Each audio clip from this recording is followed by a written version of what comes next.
Now, it is an era of belief.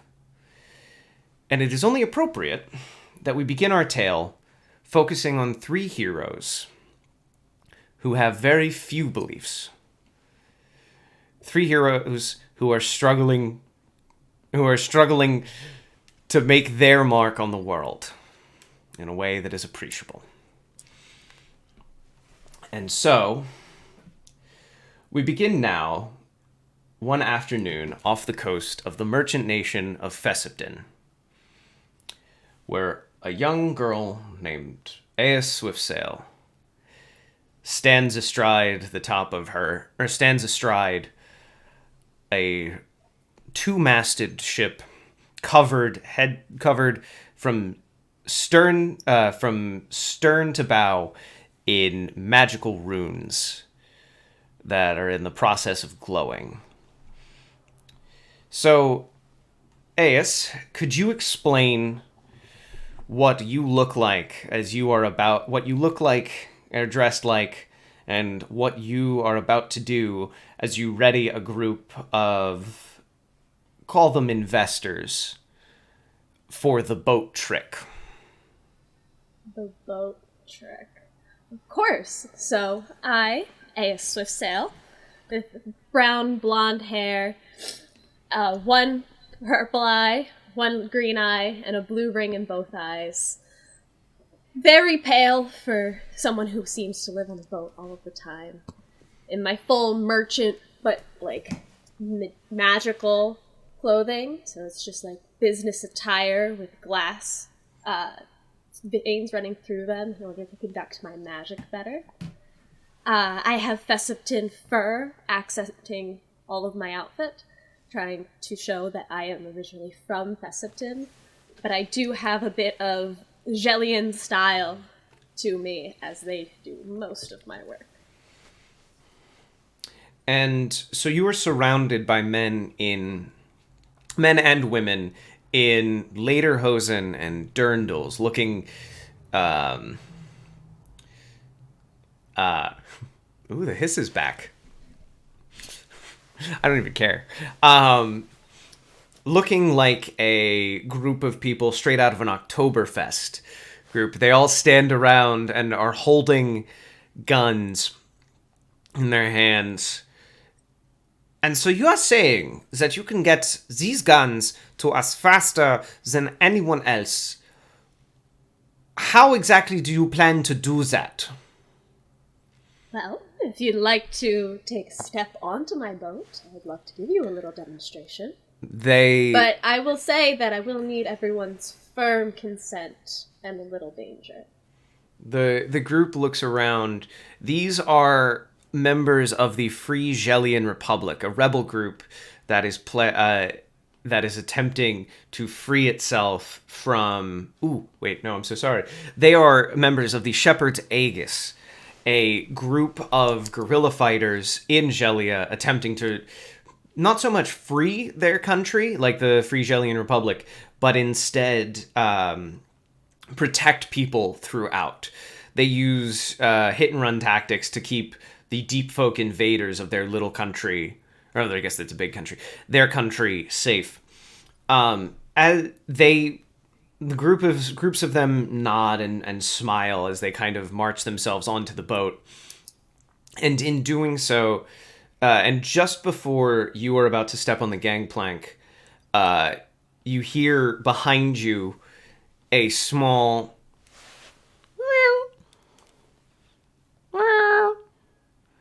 more insistent this time.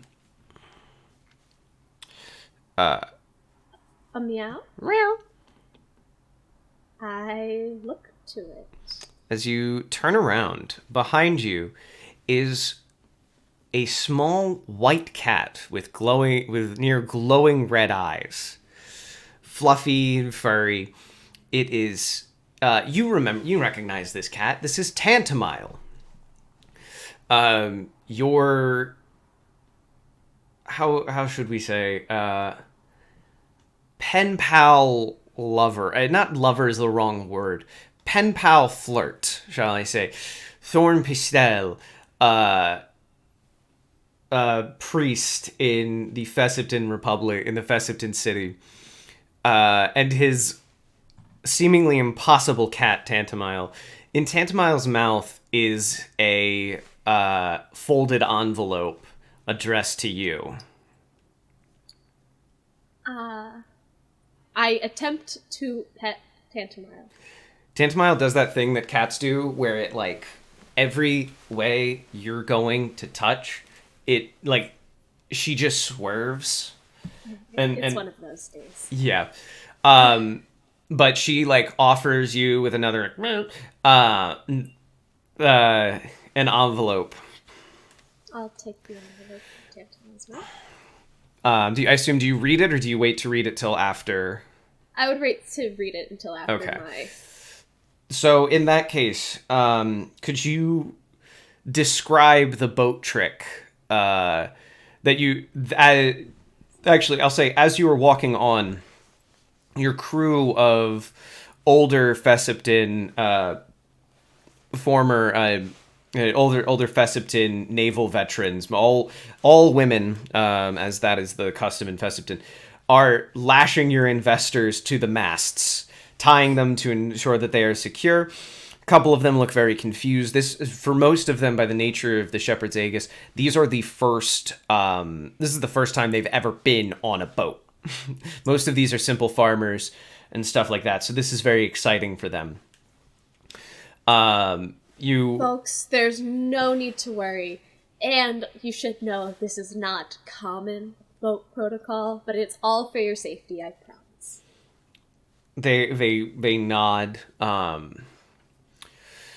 And if you would like to describe what these people undergo. Oh, actually, wait, before you do, as the crew is pulling up the gangplank, Tantamile looks up at you, issues like that sort of pawing gesture that cats do, meow, and then jumps into the water in between the dock and the boat.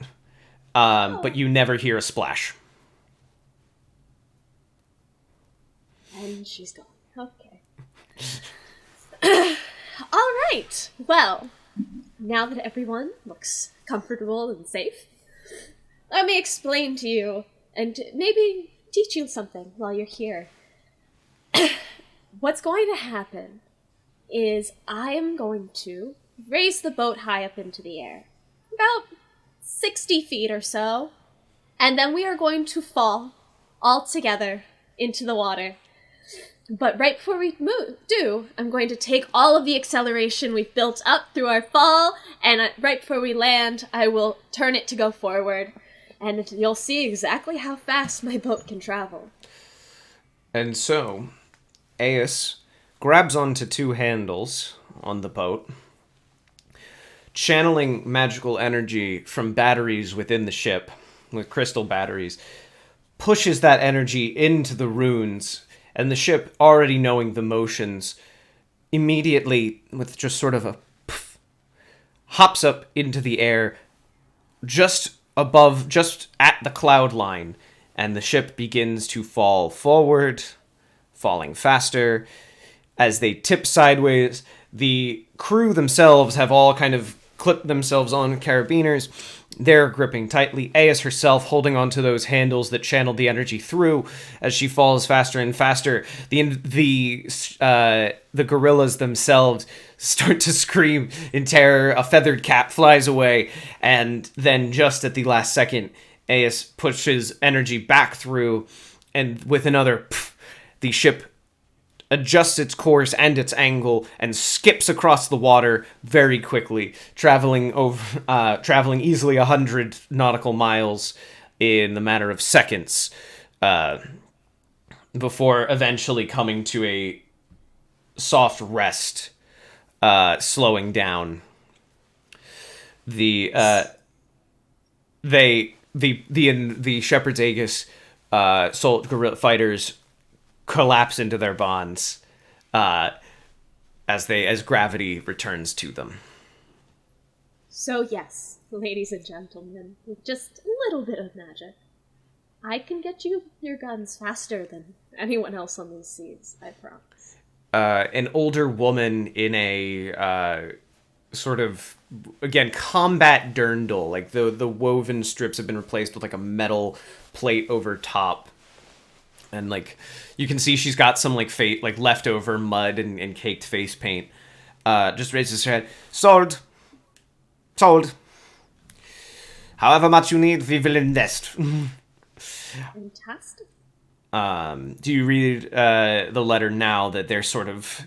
I'll say you even have like crew members bring out drinks and refreshments, probably beer, as these are Gellian folk. And so you open the letter? I do. To my darling Ace, it is an absolute pleasure to speak with you, to know this letter finds you well. Unfortunately, fortunately for you and unfortunately for me, I've found myself indisposed. You know how Tantamile is, such a demanding kitty cat. And I have also come into the possession of an invitation to the Rotic Ball, or Radost Ball, apologies, to the Radost Ball in Kalendon. I will be unable to attend, but I do believe this could be a wonderful opportunity for you to hobnob with the dark side of society. And I'm sure you could entertain them with your knowledge of magical theory. So, if you would like to go on, look at some forbidden artifacts, and discuss the finer points of murder, killing, and so on with the unsavory elements of the magical underworld, and then I'm sure you'd find yourself well. Attached is a ticket, as well as a small treat for the good kitty girl to ensure that she has safe travel back. And you look down, and there is indeed a Thorn's invitation, although all the text that would be there sort of being like, to the illustrious Thorn Pistel, has been torn off, and it's just admittance per Thorn Pistel and so on. And then you also see a small cat treat just kind of like held there with wax. And then a postscript. Do look me up next time you're in the city. I have so missed the way you fall into my lap. Yours truly, Thorn Pistel. And then as you go, and then behind you, just hear, meow. I take the treat off, and I put it on the ground in front of Tantamile. And yeah, sure enough, Tantamile is behind you and picks up the treat before she yet again leaps off of the boat, absent a splash. Meow. And that is where we will bid Aes adieu for the time. And now where we head over to the court of Senator Nkasa, to the court of Senator Nkasa, Oxunian Senator.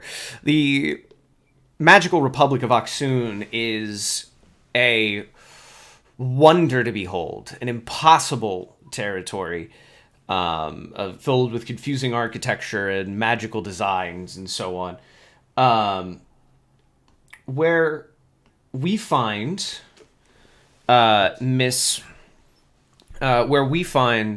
one Kaelin Ayla. Now, at this time, we're sitting in an office as the good senator starts writing up a contract. But what is sitting opposite, or they may be, what is opposite the senator in this particular room? Okay. So, Kaelin is a very, very tall, around 8 foot tall, plant type creature, Floridian, as you know. Currently, in their everyday wear, composed of bark and vines, and a couple antlered type insects. A little bit cramped in this office. Knees kind of hitting above where they should be in his chair, as it was not made for anyone my size. Just kind of politely, legs crossed at the ankles, journal in hand, leather bound, ready to receive. Now, I understand that you, and he's like, he's sitting, I understand what you want, but at the same time, how does it, and then before he is about to say anything else, a knock occurs at the door. Yes, enter. And in comes a courier with a beautifully gilded envelope. And now keep in mind, we, like, in our time nowadays, gilding an envelope is, or like having a pretty, like, sparkly envelope is something pretty easy to do. At this time, somebody would have probably had to sit there and, like, paint on the gold leaf onto this little envelope. Sorry, sir, I have a message for Miss, madam. And as this courier sort of, like, marbles at you, for Miss Ayla, and he, like, holds it above his head and hands it off to you. And no, go ahead. Okay. Reaching a little further down, ever so gently grabbing it, with a small bow to internally. I would immediately open it. Okay. And you open it, and it says, and actually, no, it doesn't say. It reads to you. As you open it, the letters kind of write themselves onto it, but also with it a voice. To the illustrious, to the grandiose, Kellen Alia. We are hereby cordially invited to attend the Radost Gala, the Radost Ball, the Radost Entertainment, the finest gathering in all the land of magical enthusiasts. You, as an emissary of the Floranian kind, have been so invited and welcomed to under the aegis of Miroslav Radost. Please attend. And then it scratches an address in. Please attend, and it gives you a date and everything like that. Accommodations will be provided, of course. Dress is considered incredibly formal, and it underlines incredibly. So whoever's writing this is very sure of themselves. Please attend. You will be so very welcome. And then otherwise there's like instructions of how to get there and stuff like that. But you know that the Rados Ball is one of the most prestigious events on the continent for the magical underground. It is not attended by people who are considered upstanding or upright, because this is where things like, this is where like Necronomicons, hidden religious texts, demons in bottles, all of these are sort of shown off and auctioned at this place. And it is considered one of the most amazing places, or one of the. It's almost like the Met Gala of black magic users. And you have just been given an invitation to that. Upon it reading this out loud, I'm assuming the senator hears all of this. The senator not only heard it, he is now red with rage. He is gripping his Boy, is that... Did another one come for me? I'm just gonna fold it back, put it in the envelope, press it into the journal, close it, and act as if nothing is happening.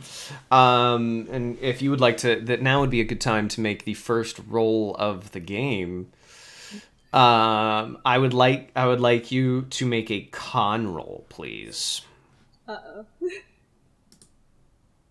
Not a constitution roll. What the hell? You said constitution, you loony. Okay. I have. I have counters still? No, you do not start with counters. Yeah. Okay. Moth of 1. No. One. Absolutely Moth not. of No. 1. No. Nobody. What? No. When have I ever been described as gracious, forgiving, or otherwise kind? I have a moth of 1. A moth of 1. Tragic. So, in that second, it would have been worse had you rolled worse, but he just very calmly...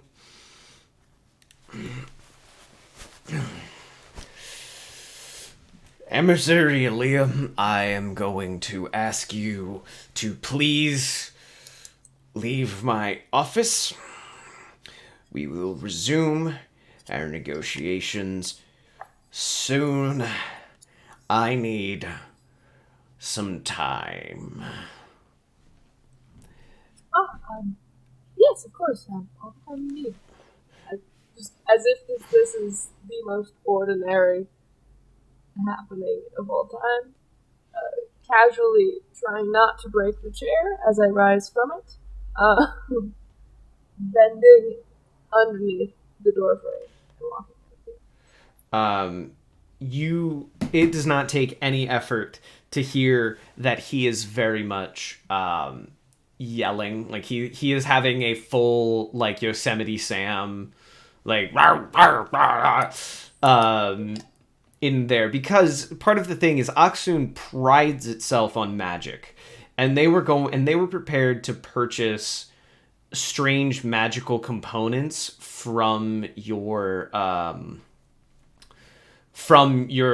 people, the Floranians, but he is kind of overwhelmed with rage for this whole thing, and so because of that, he just needs a second, because whatever you were going to give him, whatever fancy plant matter or weird messed up animals, or I don't know, friggin' dirt, probably got crazy dirt over in the mysterious isles,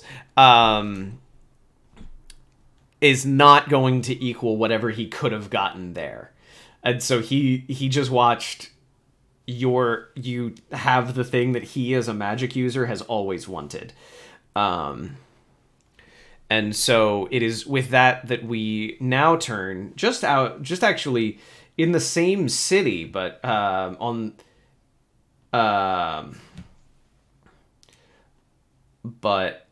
a completely other side, but on the completely other side of town, actually, like on the desert outskirts, a small church, a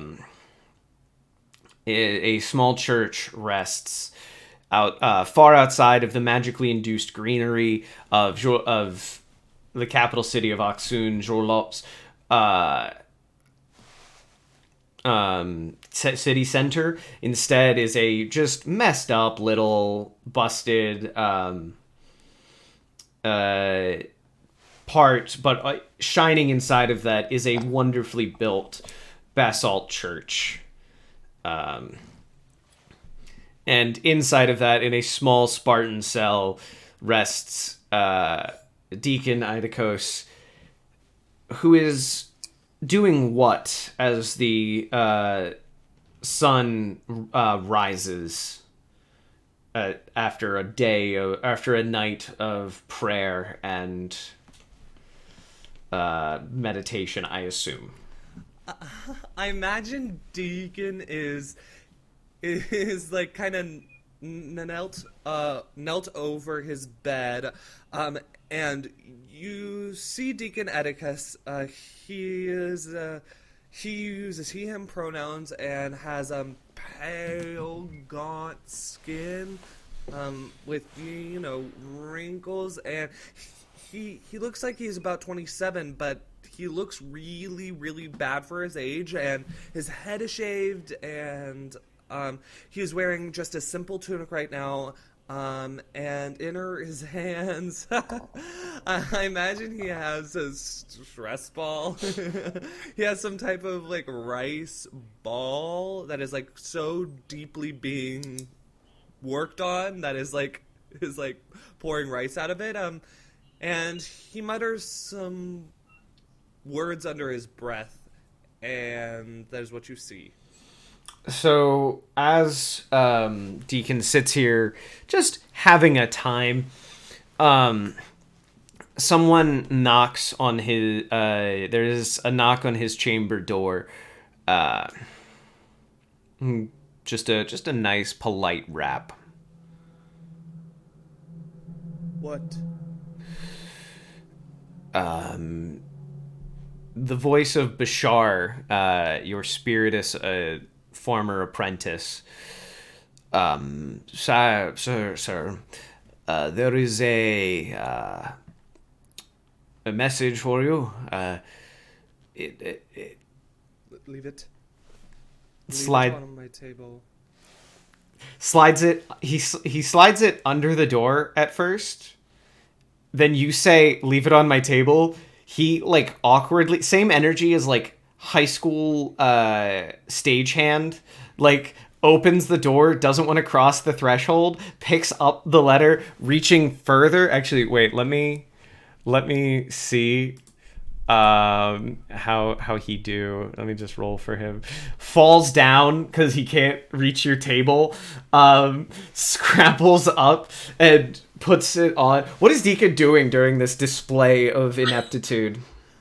I am not even paying him any mind. Okay. If anything, you hear grinding of his teeth. Yeah. So Bashar gets a plops it down on the night table. And the end. Get out, you blumbering fool, and leave me be. He's fiddling with it to try to make it stand up a little bit, like on the edge, and then like drops it, runs out of your little room, and just says, very, very good. Keep in peace, sir, and slams the door closed again. This has been the norm for you since what happened. This has been the norm for a time. But you do not get letters since that thing that happened that you won't let anyone talk about. You have not received a directly addressed letter in 3 years. Deacon, he's having a hard time carrying his head over to the letter to like actually acknowledge it's there. And he'll huff and he'll get up and he'll snatch up the letter and he'll look around to see if anyone is watching. And the first thing you'll notice is it is wrapped in a blood red envelope that when you open it, is when you open it, the inside is a gilded envelope, is a beautiful gold leaf printed envelope. And just before you are able to open it fully, there is a little, there's a small, a tiny little card on it. And it just says, I believe you would enjoy this so much more than I would. Please do take care. Get some sun. S. And there's just a single filigreed S done in the practiced hand of someone who does so love writing. Will like hold it, and his hands will begin to shake.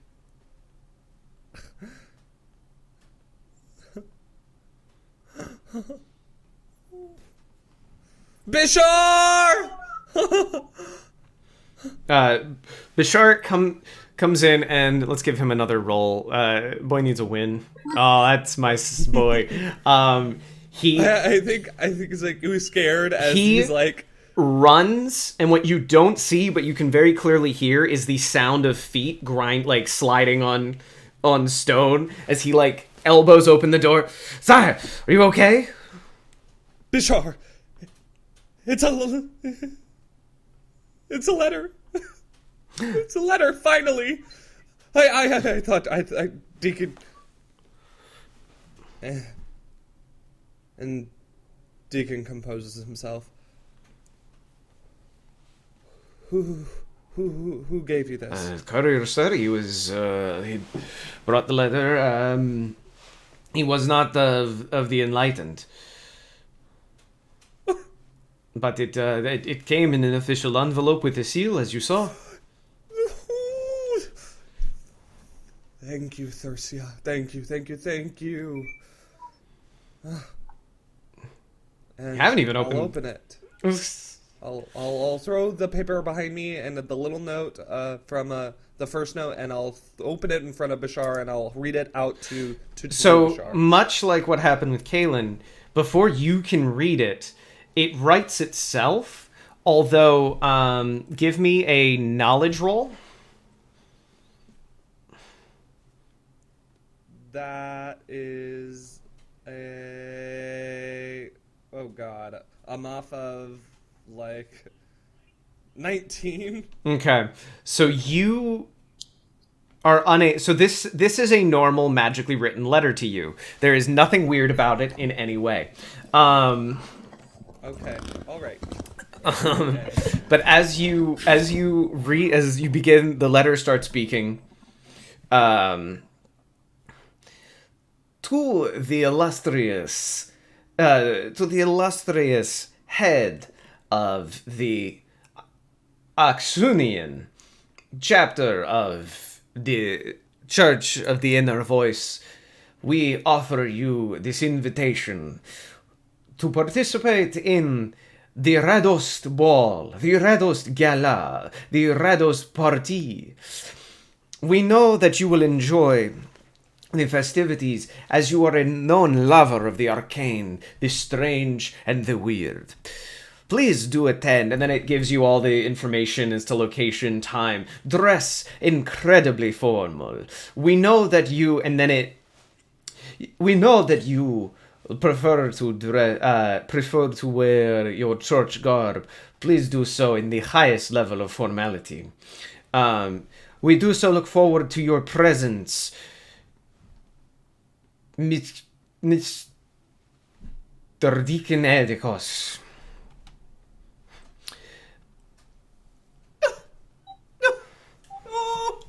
Bishar,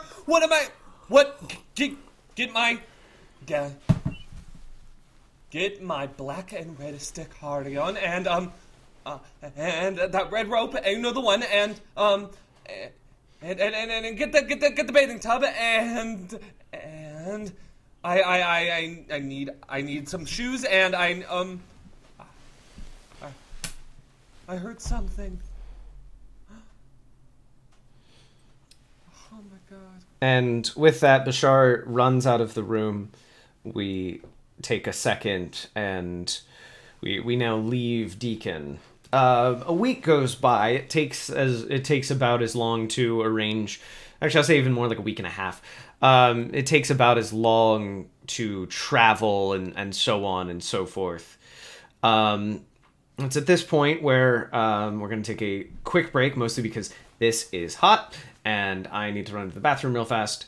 So we're going to pause really quick before we return to actually attend the Gala.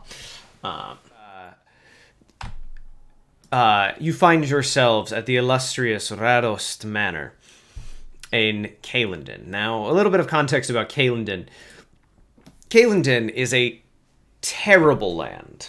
Swamps as far as the eye can see. The swamp is constantly encroaching on everything that is built there, and it is only through the consent of the swamp witches that anybody is able to actually attain some semblance of normalcy from their environment, shall we say. This particular manor is very well standing because it is new money. The swamp hasn't had a chance yet to attack and take it over. And it is where the owner, Miroslav Radost, is a nouveau riche in Kalendon's sense, because normally everything is owned by these sort of landowning families, but Miroslav happened to come in and buy out one family and take over their land. All that remains of their home are those.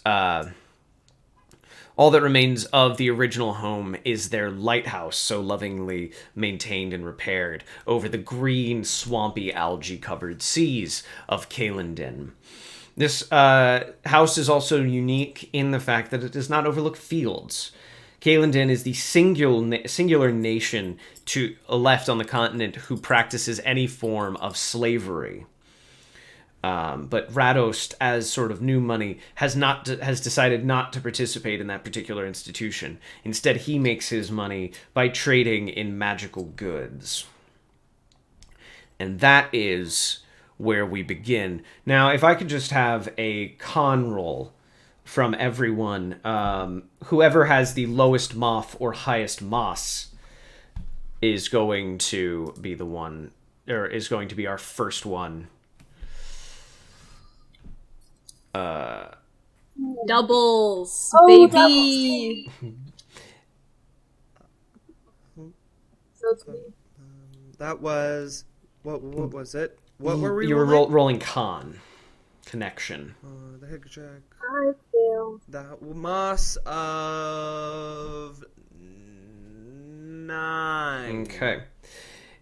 In that case, it's going to Wait, go did you say highest moss or Highest greatest moth? highest moss, lowest moth. So I lose. whoever has the So I win. lowest measure of failure, highest measure of success will decide the order. So it is going to go Deacon, Aes, and then Kalen. In terms of describing what you look like as you arrive. Yes. Let's go. From the port, you are brought by carriage along a cobbled road, and as you step out of your carriage, there is a very light rain and clouds over the setting sun. As you are faced with that imposing horse statue here on land of some guy who Radost thought was cool, I guess. And you step out of your carriage. What do the footmen surrounding you see? Deacon is in this beautiful Sticarion. It is embroidered with red insignias of a yellow hand with red crystal in it, and there's a red rope around his neck, and again his ears come to a point and his teeth are come to a sharp point, and he just stands, looks at the sky, makes sure there's no sunlight, will take out his umbrella and walk forward. And you are led the way by a footman who takes you up to the threshold, and you see those imposing sphinxes there. But just before you get in, another carriage arrives, and out comes Aes. What is Aes wearing? Aes is wearing what is her fanciest business wear. which is just like it's a long like I forget the exact colors of Fessenden. Or her area of Fessenden. Black. It is black? It's black. Okay, so then it would be a all black outfit. Mm-hmm. In like a pretty much a full tux. But it still has the glass threading through it in case people need to be taught. So as you arrive, the footman takes your hand, leads you out. You notice that the cobbles are like grass is starting to peek through the cobbles. You walk past two, I guess you could call them like stone gazebos. And that obviously that imposing horse statue guy who's cool. And you, as you're walking up, you see from your erstwhile potential investor from 3 years ago, Deacon Idacos, standing at the door, about to step in. To the gazebo? No, to the front door as you pass the gazebos. I try to walk towards the nearest gazebo, trying to avoid Deacon at first. Okay. So you swerve into a gazebo. Can I have a perception roll, please? From Can I? From me? From well, from me? Ace, give me a perception roll if you make it into the gazebo. If Deacon interrupts you traveling to the gazebo, don't make a perception roll. I'm choosing to fail. No, you don't have a roll to you, Deacon. You can Okay. You say, do you reach out to Ace at this point? You see her Do I? and you recognize her. We saw each other, and No, I don't turned. see her. No, I don't see her. Do I? Yeah, you turn around because you hear another carriage coming to see who it is, sort of like on that instinctual. Unless you think he's so in his own head that he wouldn't turn. I am literally umbrella at the door, looking up. Okay, so never mind. You do not see in any way. So yeah, in that case, AS, give me a perception roll as you run your L route into the 4. 4. You don't know if it is the footmen who have been hanging out in this gazebo to get out of the rain, but someone has been smoking quite a bit in here.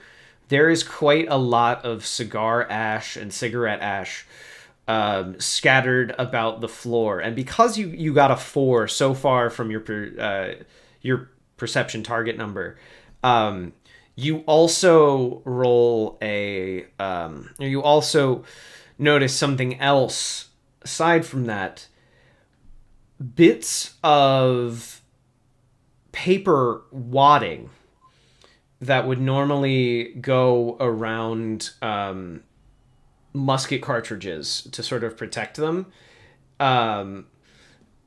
This isn't something that's like common, but it is something that could exist. If this is where like guards hung out and loaded their things. This is you're familiar with cartridges in that like they come with a ball at the top. You rip them off, you bite them, and pour it down, throw away most of the paper. Yeah. So this is like you notice the spent wadding of muskets. So and it does not seem to be all that wet. And so somebody did, and some people were here who smoked and then also loaded muskets. And as I have a moss of greater than 10, I get Correct. I get 2 counters? Yes. Oh, I get counters too? Yes, you do. Or wait, how much did you get, Grant? How much? Must have 9. No, you do not No, get. it has to be over 10. 10. Has to be over. I thought there's a special rule in the rule book that says that I am No. the exception. I think you should actually change. No. Let me check real fast. Oh wait, I wrote the rule book. No. Oh. In fact, it says if I'm reading this correctly here, If somebody named Grant ever plays my game, they actually start with negative 25 counters because they're going to try to game the system. I already allowed you that little reprieve. I didn't trigger that rule. So, would you like me to follow the rule book? I'll let this one slide, but we'll address this at a later date. Okay. And again, poor Deacon, just as he is about to, the footman is about to open the door, another carriage rolls up the cobbles. This one is an open top by virtue of the fact the leather is ruined from the rain and the moisture. As riding on this carriage comes the 8-foot-tall Kaelin Ayla. Yet again, you do see from it's been 13 years since you saw Deacon last, and it is impossible to mistake that black and red priestly garb. What do you say? Am I out of the carriage? You've stepped out of the carriage. The footman takes you down. Yes. Describe what you look like first.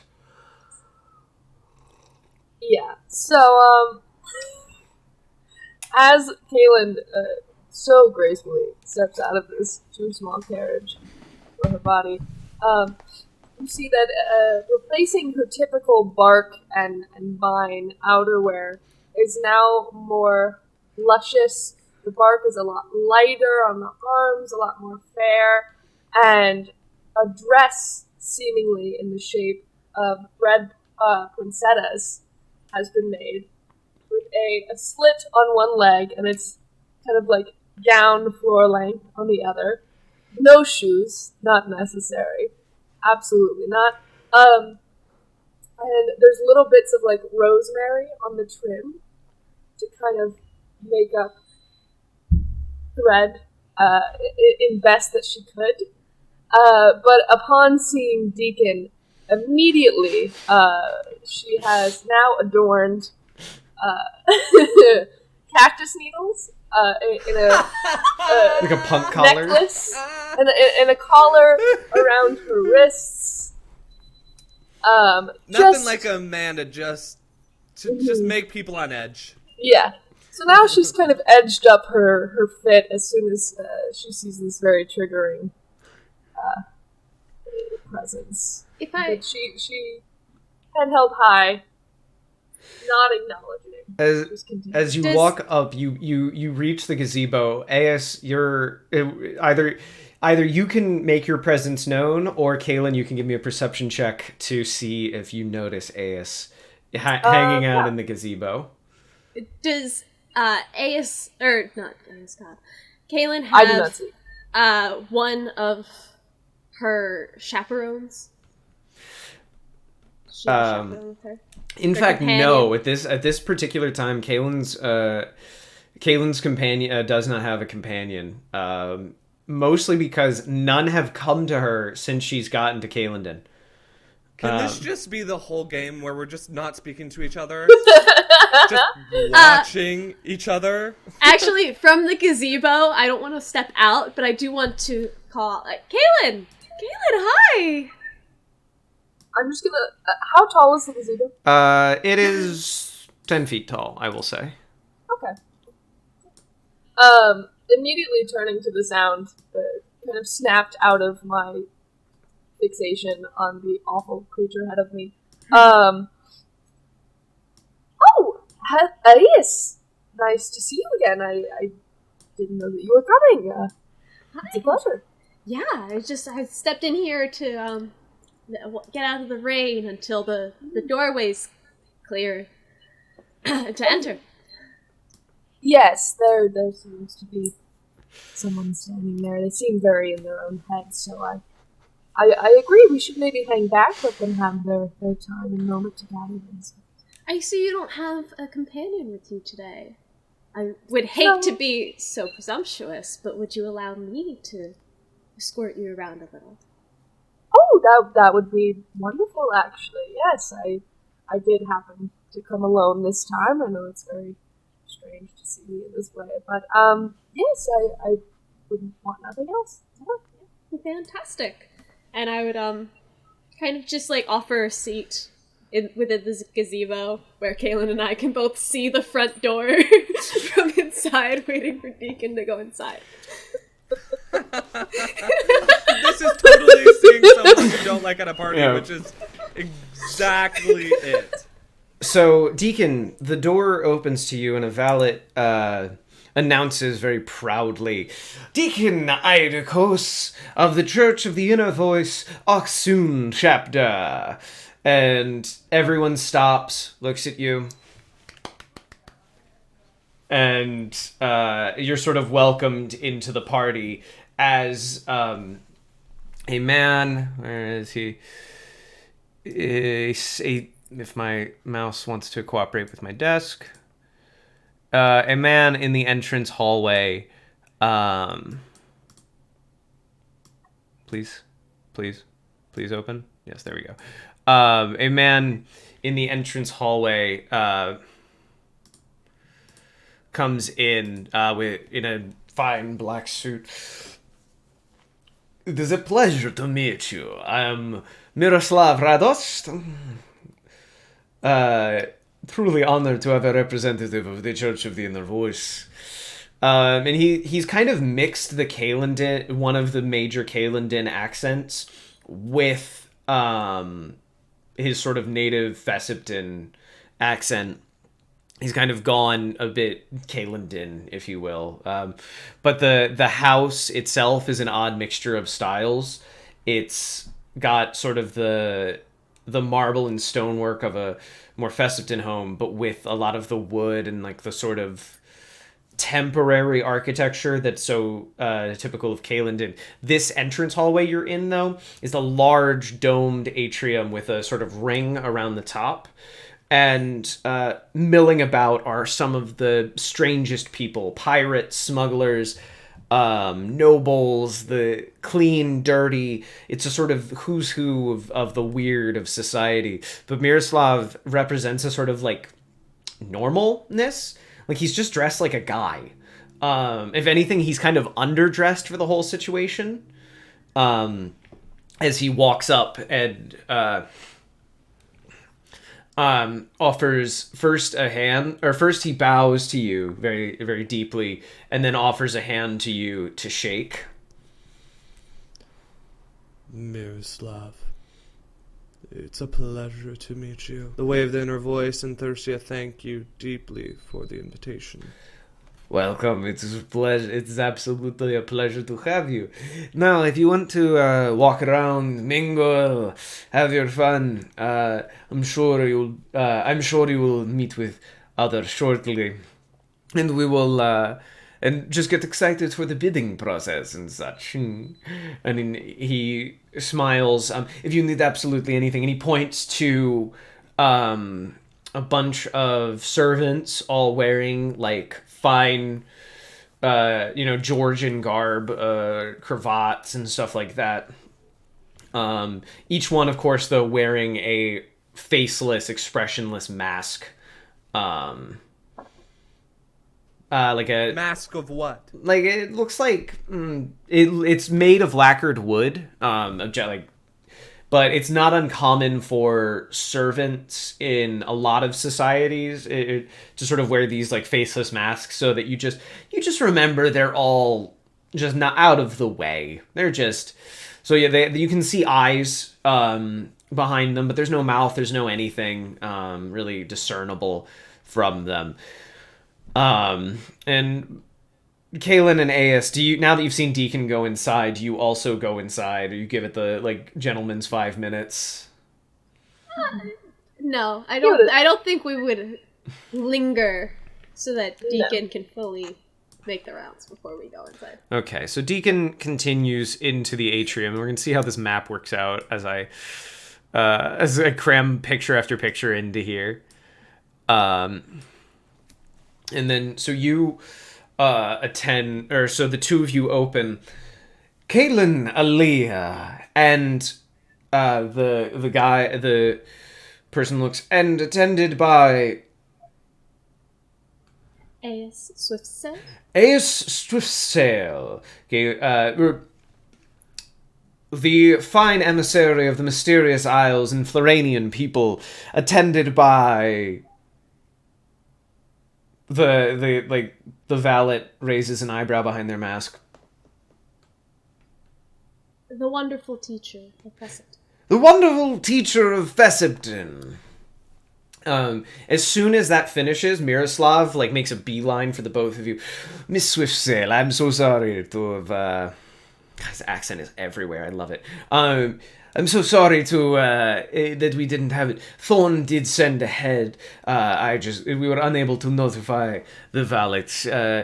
Please forgive the dishonor. And he bows low and immediately grabs your hand to lay a kiss upon it. It's 100% fine. I totally understand. I know the circumstances were strange for me as well. So glad you appreciate it. And Madame Aaliyah, it is a pleasure as well. And he also kisses your hand. Of course, feel free to mingle and travel about. I am sure the two of you, social butterflies, will have a wonderful time. And he again shows you the rotunda. Deacon, in the middle of the rotunda, just kind of doing that party thing where you're I could commit to... I imagine what he's doing. He's just standing, looking at a statue, still. And it's a little everyone's giving him a wide berth of 5 feet. Just Deacon having the most normal one. So he hears our names and he doesn't still notice? No, he's having... Okay. Again, cannot stress enough, this guy's having the normalest normal time that anyone who's ever had a normal time has ever had. Is there anyone looking around the room that I feel I recognize? Give me a perception check. You should know I don't have the chat, so you will know before I do. Okay. You have failed, I assume. I have failed. At this time, there's really nobody that you recognize. But I will tell you, if you're looking at the map right now, your sort of areas you can go are the upper rotunda, which is the area above that overlooks this main space. I don't see anything right now. I don't know if that's right, Christian, but I see still outside. It's only outside. There is only... I have only made a map for the outside. So we're just going to kind of show where you are in the house. Okay. I didn't want to get tied up in the sort of minutia. If you go to the... if you go towards the west wing of the house, you will find the bedchambers and greenhouse. If you go towards the east wing, you will find the small chapel and the... as well as the majority of the banquet hall. And so, you say where you want to go, it can take you there. As far as this main area goes, you can go up or down. You can stay in here. The artifacts are scattered all around. It's sort of like a walk around. It's almost like a museum exhibit in a way of everywhere you turn, it's just the mask of blah blah, and stuff like that. That's a weirdly sinister book to have in the bathroom. And then servants walk around. So where do AS? Wait. No, sorry. I thought that was a lucky number. I realized I was looking at Kaylin's roll the whole time and not my own. Okay. So where do Kaylin and AS go? I would probably instantly head towards a greenhouse. Okay. And Kaylin, I assume you follow, or AS, I assume you follow her? Yes. Okay. So you depart off into the hallways, weaving about in the stone floors. And just before we get to you, I just want to know, what direction does Deacon go in? I think there's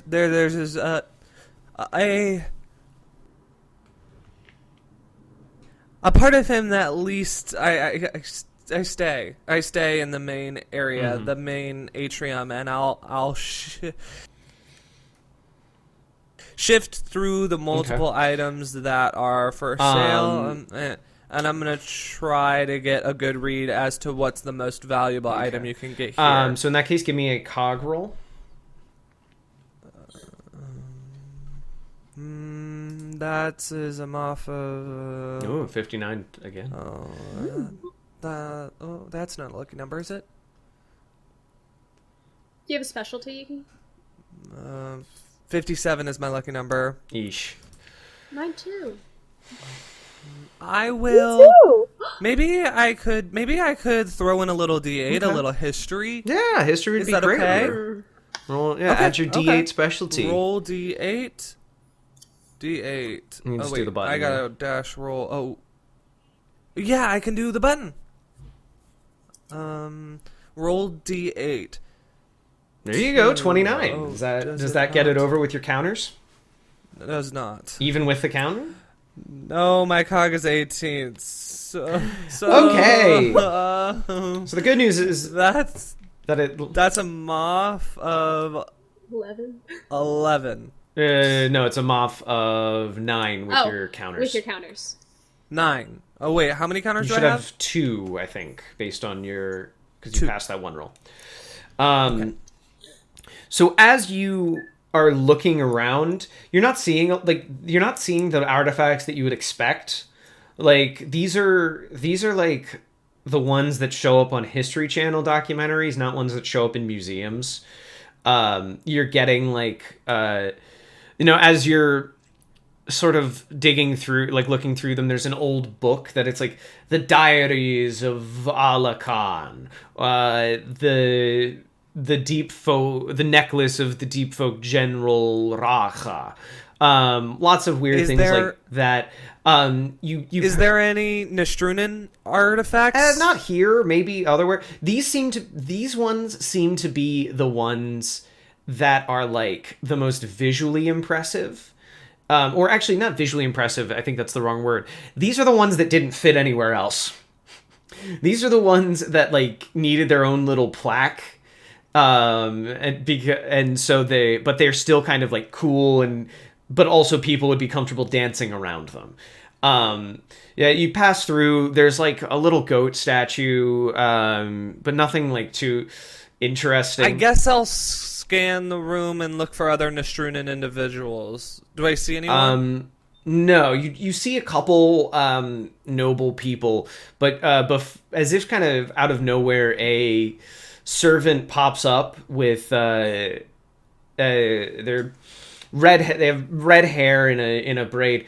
Hello, sir. Can I get you anything? Do you have a glass of red wine? Absolutely. We've got a couple. If you'd prefer. And she, like, the servant, like, through the mask gives you like a little squint. And is like, do you want your wine a particular red, if you get my meaning? No. Alright, perfectly normal red wine coming up. And she, like, a drink tray that, again, you didn't notice. Like, it's weird how this person just kind of, like, existed in the corner of your eye for a second. Pulls out, like, just a bottle, like a bottle of red of some vintage that, if you want to give me a knowledge roll, you could probably try to identify. I'll skip that. And so you skip the red, or you skip the... Oh, no. I'll skip the roll. Okay. I'll take the red. It tastes fine. And she just... Oh, well, and right before she gives it back to me, I'll look directly at her, and I'll take out a glass vial. Ah. Very good for you, sir. I like it stronger. I can appreciate that. Well, alright. Enjoy the party, sir. Have a good one. And she, like, with, like, dancer-like grace, just kind of, like, pushes her drink cart away. Wait. Come back. Stops, scuttles back. Sorry, sir, can I get you anything else? Anything to eat? And I'll kind of lean over and where's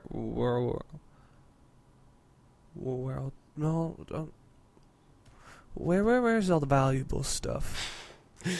Where's all the good stuff? Give me a connection roll.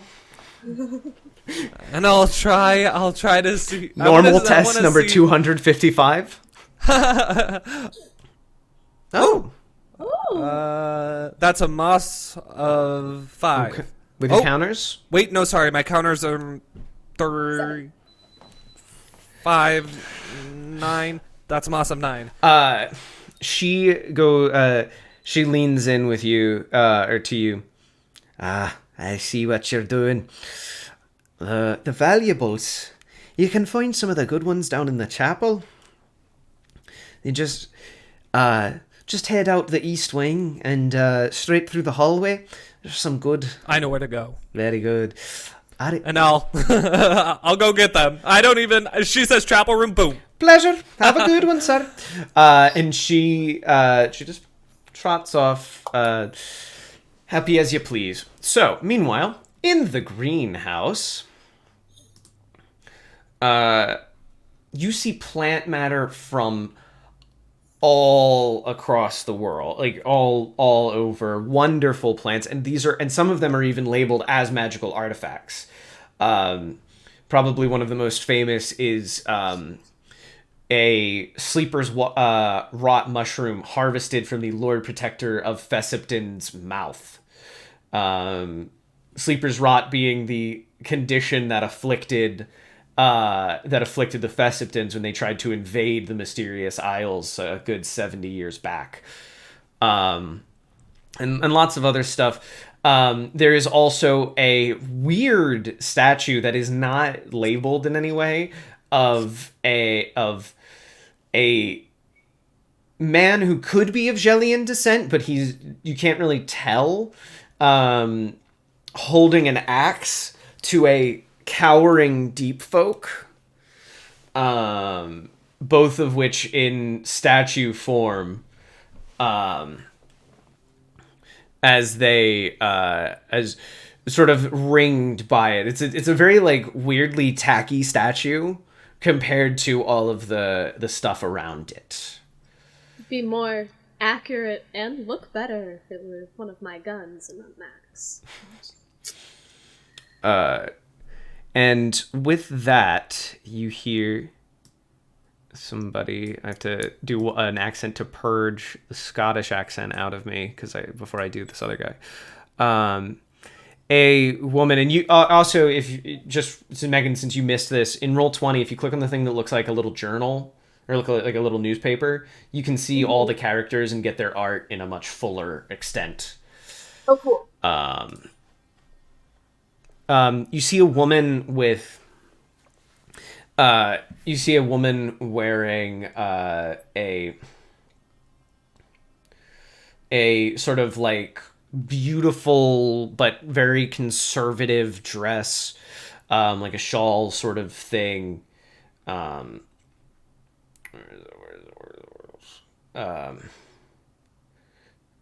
you no, there it is.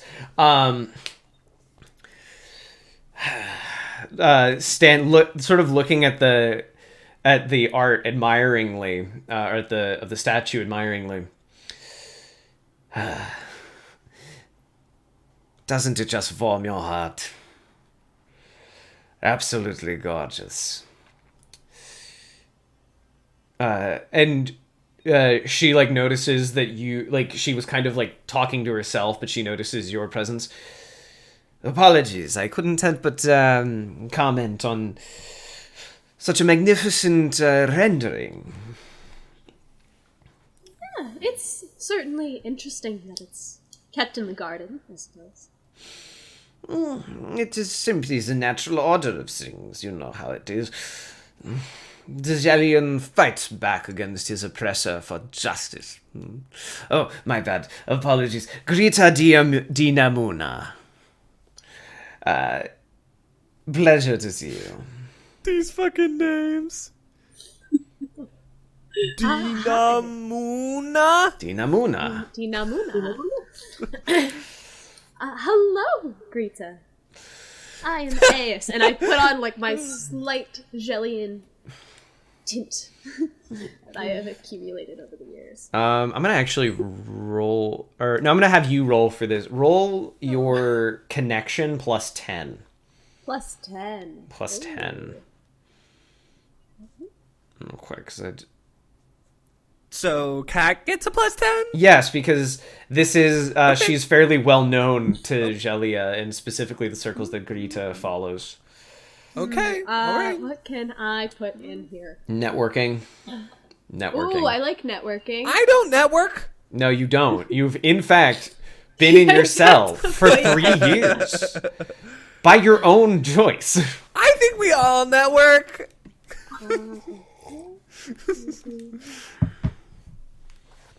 Taking it down to a 42 with your plus 10 and count, and I believe you have 2 counters. Then that is a net 0. Woo!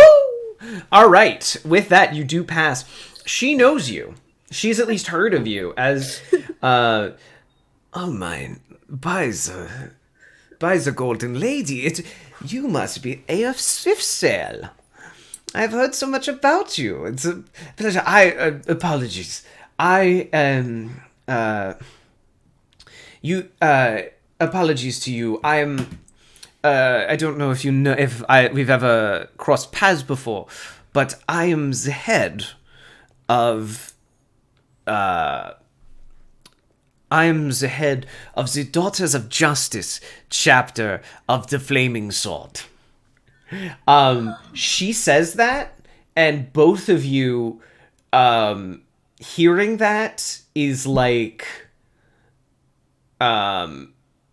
hello, hi, I am a member of the SS.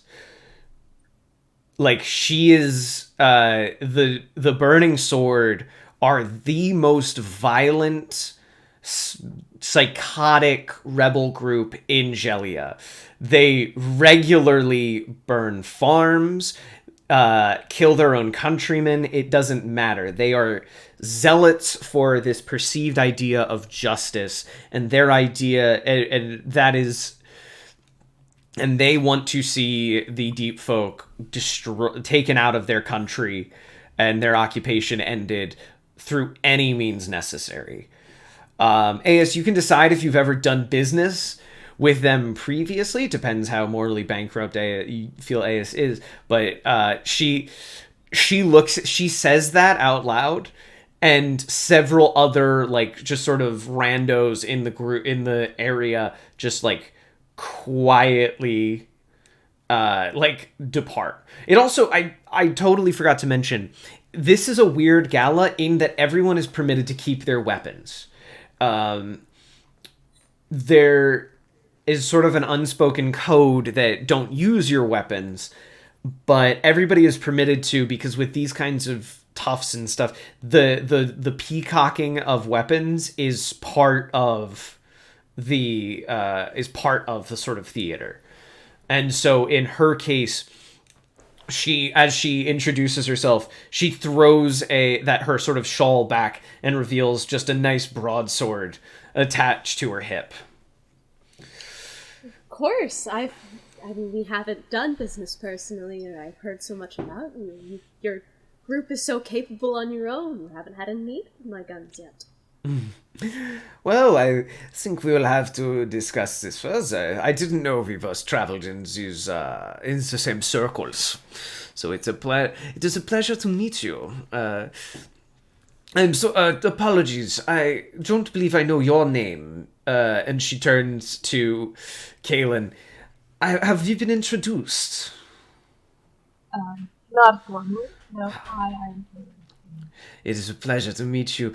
And what, I believe you are Floranian. What is your business?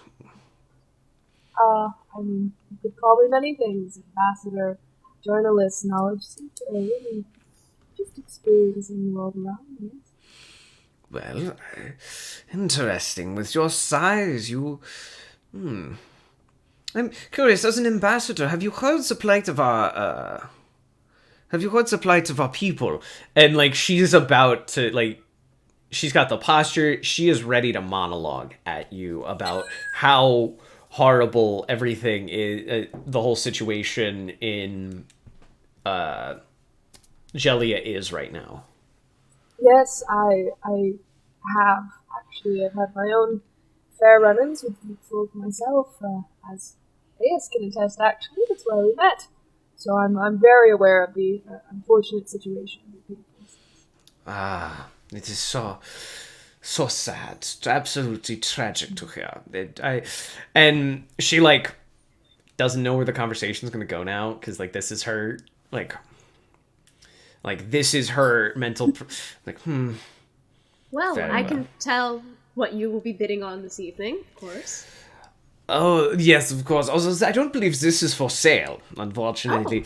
I will be speaking to Miroslav to see if he will be willing to offer it up anyway to me, but no, I'm much more interested in some of the poisons and other and toxins around. I believe there is you hear, like, the sound of, like, a branch snapping, and that is it. The bear trap branch.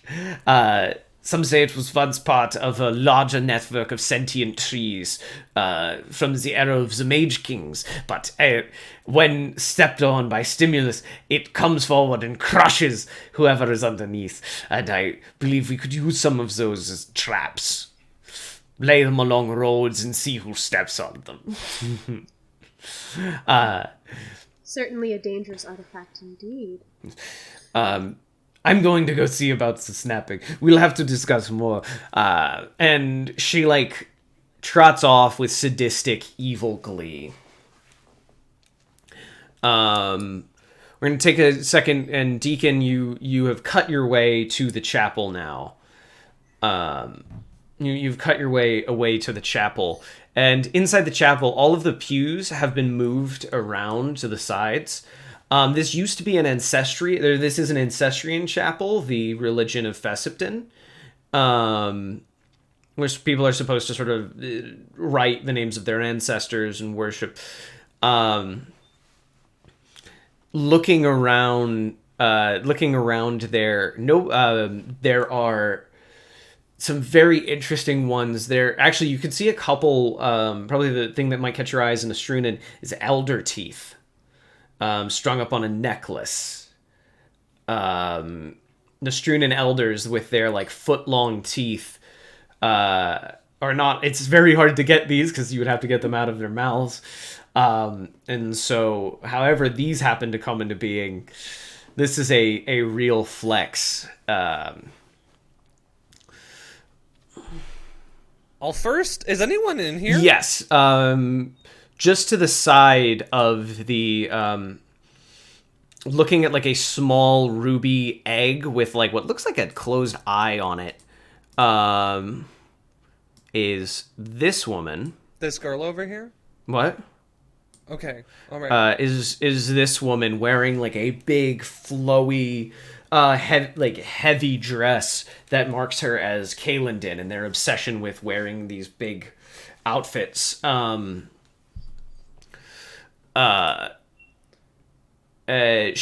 look her up and down. She's not addressing me. She's minding her business. She's currently, she's looking one item away from you behind, like, a glass case. I'll step in. Make my presence known, and I'll walk over to the Elder Teeth necklace. And is it in a box at all? It's in a glass case. Is there a lock on this case?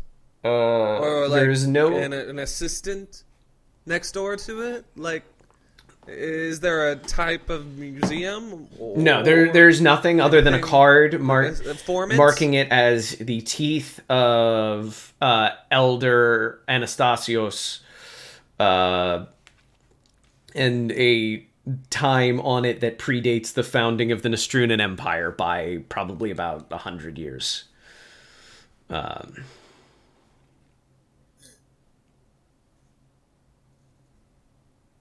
Interesting. Uh, I'll put my hand on it and see if anything happens on the glass of it, and I'll call out to Thursia and try to offer the soul some peace. What does that look like? I think this is Deacon closing his eyes and really just taking a moment, because he knows he's not in a chapel of his god, and he'll take his hand away and he'll bleed a drop of blood onto the glass. Just a single drop. And like it smudges, and looking, the woman finally looks over to you. Friend of yours, honey? Excuse me? Friend of yours. Seeing as you're getting all intimate with the glass, her accent marks her as Kalendin, but specifically, somebody who would have been educated by swamp witches. I am merely interested in this. Most of us just... I apologize if I was intruding. Nah, just curious about your grieving process, I guess I'll call it. Most of us, when we want to buy something, we just look it up and down. We don't get all handsy. And she, like, extends a hand out for a kiss. Apologies for my crassness. It just took me a second. Not many folks are looking around in the...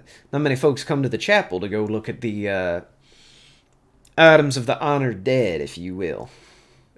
She's holding out her hand? For like a kiss, like just... She is a lady. Deacon will grab it and... John.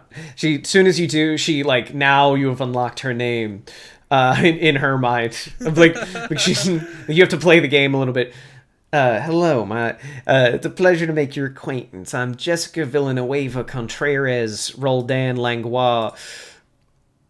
One second, sorry. Jessica Villanueva Contreras Roldan Langlois Legrand Lamar de la Fontaine.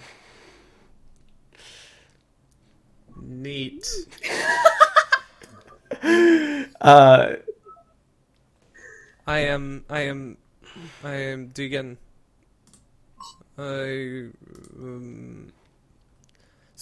Sorry. I come here from Jorwalt, and I am the Archspiritess of the Church of the Inner Voice. It is a pleasure. Absolute pleasure. Long way you came. I just managed to pop over from the next couple houses over. Just trying to be neighborly. You are a swamp witch, it seems. No, easy mistake to make. My mother was a swamp witch. Married into the Villanueva Contreras Roldan Langlois Legrand Lamar de la Fontaine family. I'm gonna get that one day. I'm gonna have this perfect. This girl is coming back. Maybe, I don't know. Depends what happens. Jessica, I imagine this is interesting. What are you doing? Before you can in the chapel? Say anything, you hear a noise from, like, the door of the chapel. Perkele Satana. Of all the chapels and all the places that I could have thought you could end up, I'll kind of hide behind Jessica and peek over to see who's speaking. You see a man with a sort of... Here he's represented very differently from what he would be, but you see a man with a sort of mop of black hair that's now grown a bit longer and an eye patch over one eye, standing in a suit of like black and like black and gold formal wear. It's you know him. His name's Treka.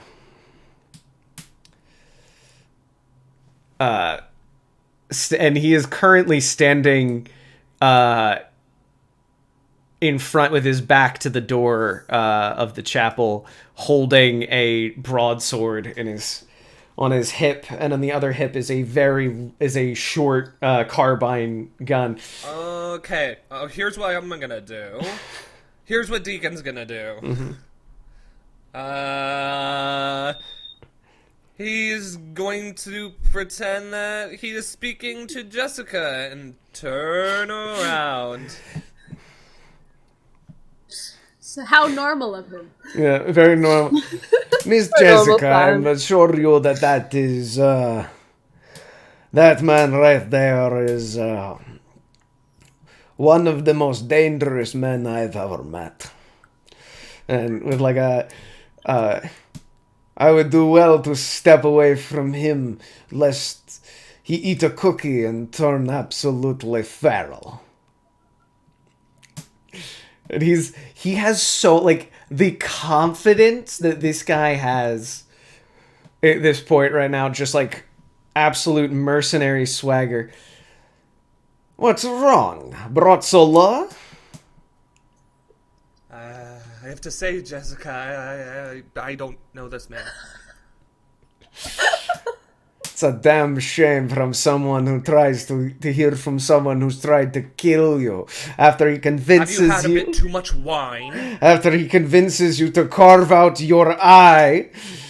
And he walks like inches away from you and just like claps a hand on your shoulder. No, it's a pleasure. Eruption appreciates a man who tries to kill him. It's a pleasure indeed. Jessica, this is my old pal, Treka.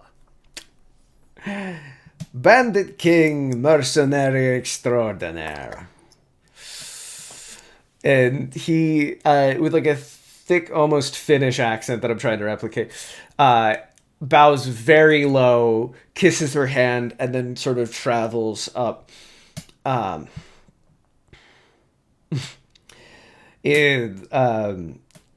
This man once tried to kill me. It was all fun and games, wasn't it? Wasn't it? Jessica Jessica, it's quite all right, honey. I've seen this 1,000 times before.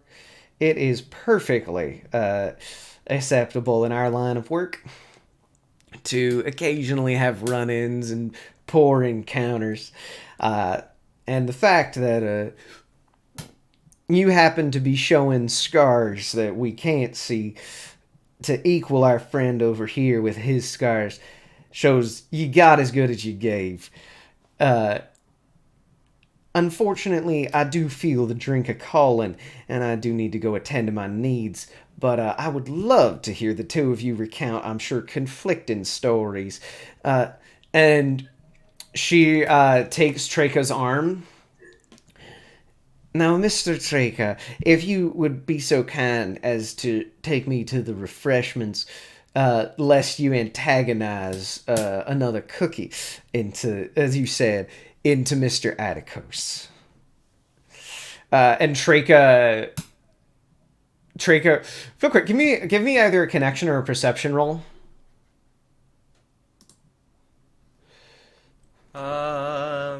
That's a moss of 30. Don't forget to. So I get 9 counters, right? No, you get the amount of counters. Like, you get the 1 in your bonus. It's just above 10. That's I thought it doubled. Oh, that was an old rule. That was an old rule, right? Yes. Oh, okay. Okay, so.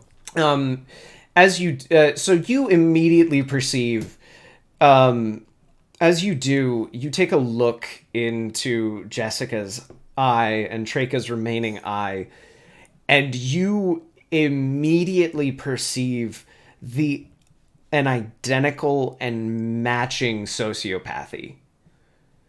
These are two, just like you did the first time you met Treka, and you realized he was someone who has not only killed, but enjoyed killing. When you look in Jessica's eye, you see the same thing. The two of them both communicate an absolute disregard for human life in a very different way from the way you, like, everything you've got going on does. I'll wait. Also, with that 30, or with that 30 moss, they are 100% going to go fuck. Like, they are going to the bathroom to take each other's psychotic brains out. Right now. Very okay. Yeah, okay.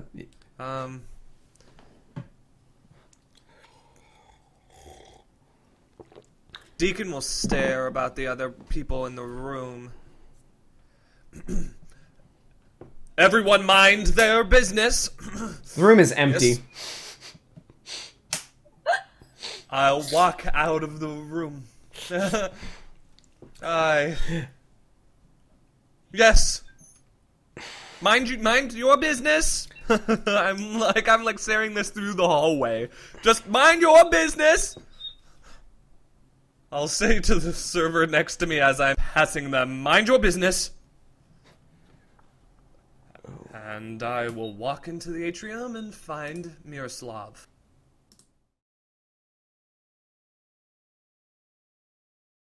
So, back from break now.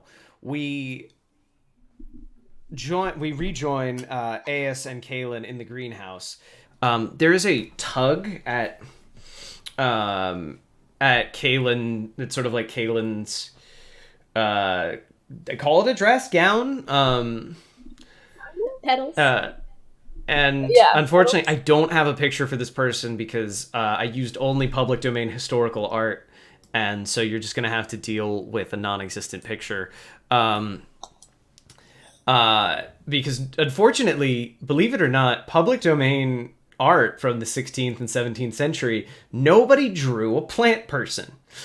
No way. I know, it's sad. You couldn't have found just a painting of a bush and just used that? No. A tug comes, and a small plant person with like orchid hair is looks up at you with bark, with a dark bark face and like sort of amber eyes. I don't mean to be rude, but are you Miss Kaelin Ayla? Yes. It's an honor to meet you. My name's Bria Roma. And she like presses her hands together. One of your people, very clearly.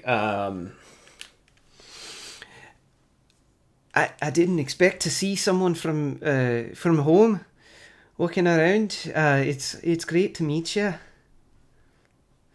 Likewise, I wasn't aware that we had more of us traveling. I haven't met you before, have I? No, I'm only I'm only been around for 10 years. But uh, she's like nervous but I've heard tales of your adventures and everything, and it's been really inspiring to see you getting out. Uh, I don't know how to say. But it's she's just kind of like starting to like get that like movie star, or, like I'm talking to a famous, and it's like I don't. So what brought you out originally? Well, as you know, I really seek to find out why we are here. I'm kind of in a strange spot in this world, and just trying to figure out what our purpose is. So you don't. Maybe. When you say our purpose, you mean like the Floranians? Mm-hmm. Oh, Precisely. gotcha. She like looks up and down. Can I confide something in you? Of course, yes. I was exiled from the home.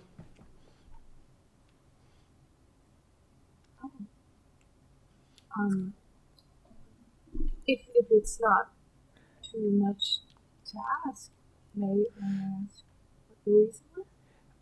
Well, one second. Give me a perception check, please. Or a connection check, whichever one you'd like.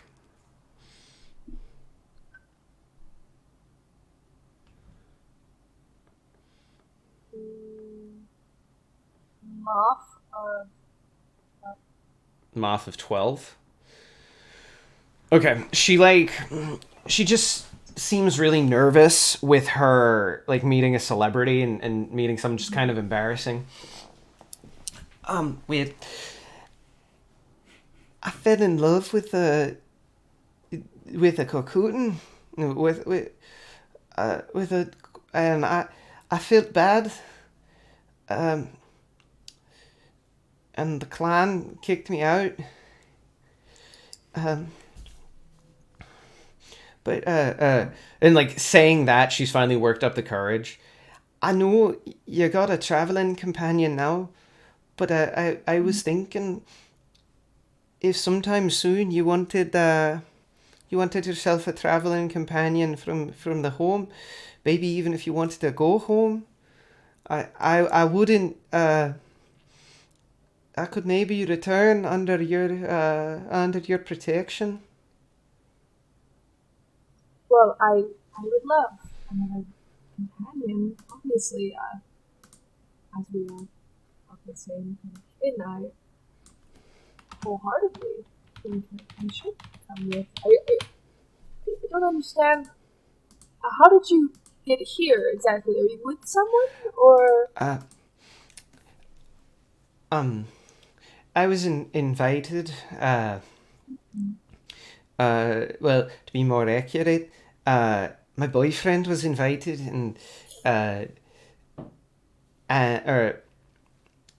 then he couldn't attend due to illness, so I came in instead. I've got a shopping list, and she's got like a small like little piece of paper, stuff he wants me to buy. It's cute, I think. If you would like to try, you can give me a perception test to try to read that. Am I just standing here? Well, that's what I was actually about to ask you. Because I do not want to walk away. Okay, you can. If you just want to position yourself and just enjoy the tea. Yeah. Yeah, no, that's a moth of like 31. AS, if you would like to also make the roll, you can do that. Yes, and I'm trying to figure out if there's anything that I can possibly put into it. Yeah. Linguistics? Sure. That was the most forced sure. I'll take it. If it wasn't for the fact I almost grabbed my mic because I thought it was Sure. my cup of water. This game is giving me IBS. Wait. Does that take it to a lucky number? No. 57. Damn. Well, oh no, that doesn't know how counters work. 57 is one of my lucky numbers. Tragic. All three of us had that lucky All number. of us. Oh, do we really? Yes. Cute. I love that. So yeah, you don't see it, unfortunately. You don't see the paper. But would you mind if we sat together come dinner time? I think it's really interesting what you're doing, seeking secrets and everything. I'd love to hang out more. I don't know. I didn't come with a plan. I'm just such a big fan. You're so cool. Oh, thank you, really. Of course, I would love for you to accompany me to dinner as well. May I ask, who is this amazing person in your life that's got this list for? It's my boyfriend. His name is Faustus. He's originally born in the Blazefields, but we moved to Caelandon on account of the plant study. He's a bit of an amateur botanist. So I see his intrigue in you then. I'll admit it started as academic, but we kind of got to talking, and turns out he likes me for more than my body.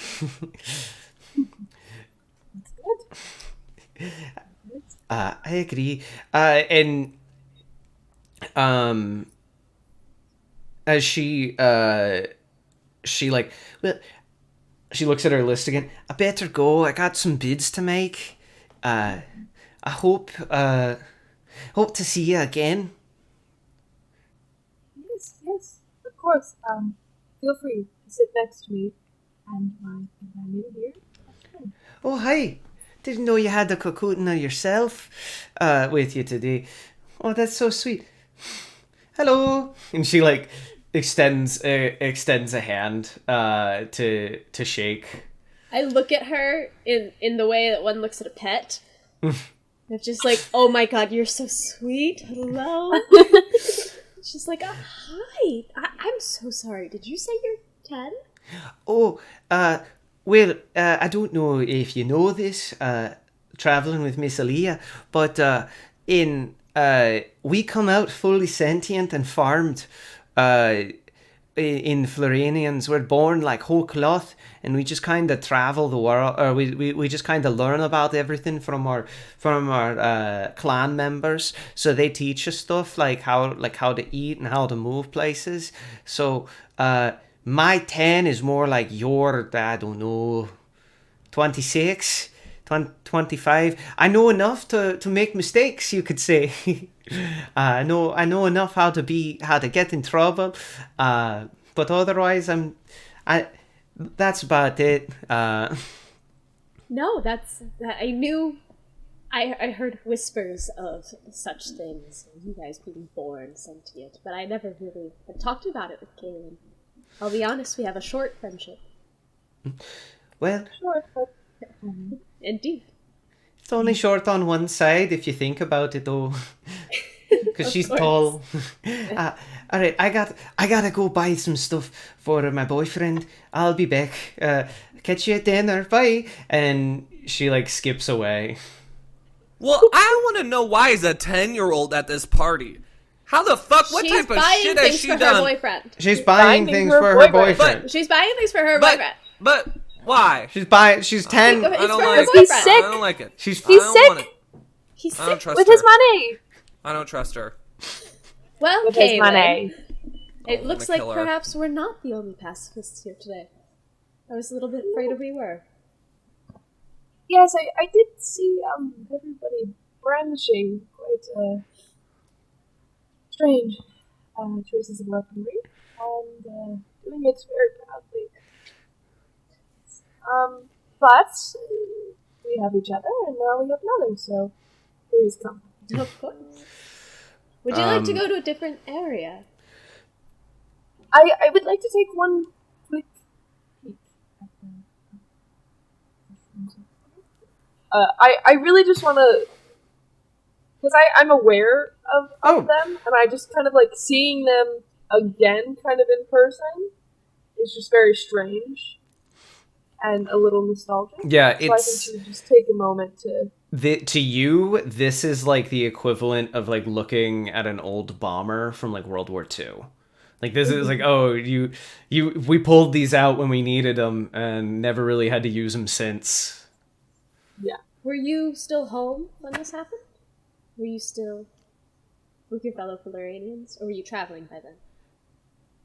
Oh no, I was still there, but it's not something that is used very often. We kind of just had to make it known that we were not people to be pressed. If you would like to make a knowledge roll, and you can even use your specialty in history for free. Or actually, wait, you don't have a specialty in history because you're that's fair. What? Take Kaylin. Kaylin, if you'd like to make a knowledge roll plus 20. This is bullshit. No. Ooh. Rough. Ooh, An 83. rough. Oof. Can I fork in natural science? Sure. Ooh. The The kind God will allow you to use your specialties. If I'm using if I'm using a let's do a T2. What die is it? D8. D8. I'm giving you a chance for a doubles. Trash. 53 does not make Oh, it. with the plus 20? No, you have like a 5 knowledge, Trash. don't you? My knowledge is 21. 21. Oh my god, my cognition is 18. You can use We're your gonna tier be so 1 fucked for up. natural sciences. It's not worth it. Don't worry about It's not worth it? not. Okay. Nah. So you just kind of have like flashes back, but we do not get the secret lore dump of Kaylin during the Fessipton invasion. Oh no. We'll never know how many. Goodbye. Relationship to the mushroom. We do not know why the ICC wants Kaylin. No, that is not true. Maybe it's true. Who knows? You didn't get the role.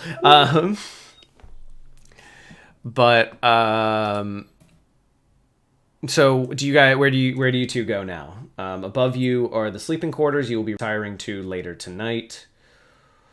I would probably avoid the chapel and head to just the general banquet hall Okay.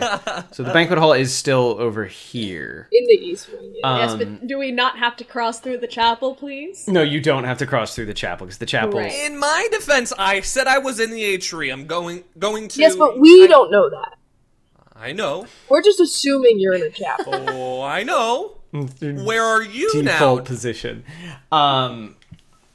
Did you go in the atrium? So actually, as you pass through the atrium, and as you do, a servant of sort of like very, very like deep like. A servant is standing there wearing a different outfit from like the sort of baby blue that everyone else has been wearing, and she has a special mask that allows her to speak. And she sort of announces with like two little like black puffballs of hair on top of her head as she is showing off a particular like tablet to a Skeltari, a massive point-eared person, probably about the size of Kaelin, as well as I also don't have pictures of 8-foot-tall buff elf women, so unfortunately, public domain art fails me yet again.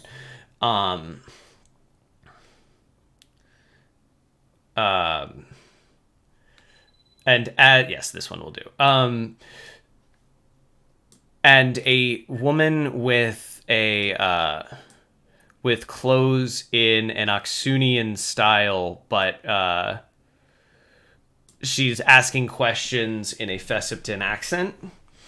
And as this servant is sort of speaking, like, and yes, the goat statue does come in a matching pair with the stallion and bear, and this tablet does explain the origins of it, but it has been deemed indecipherable as it is a language that predates modern Skeltari.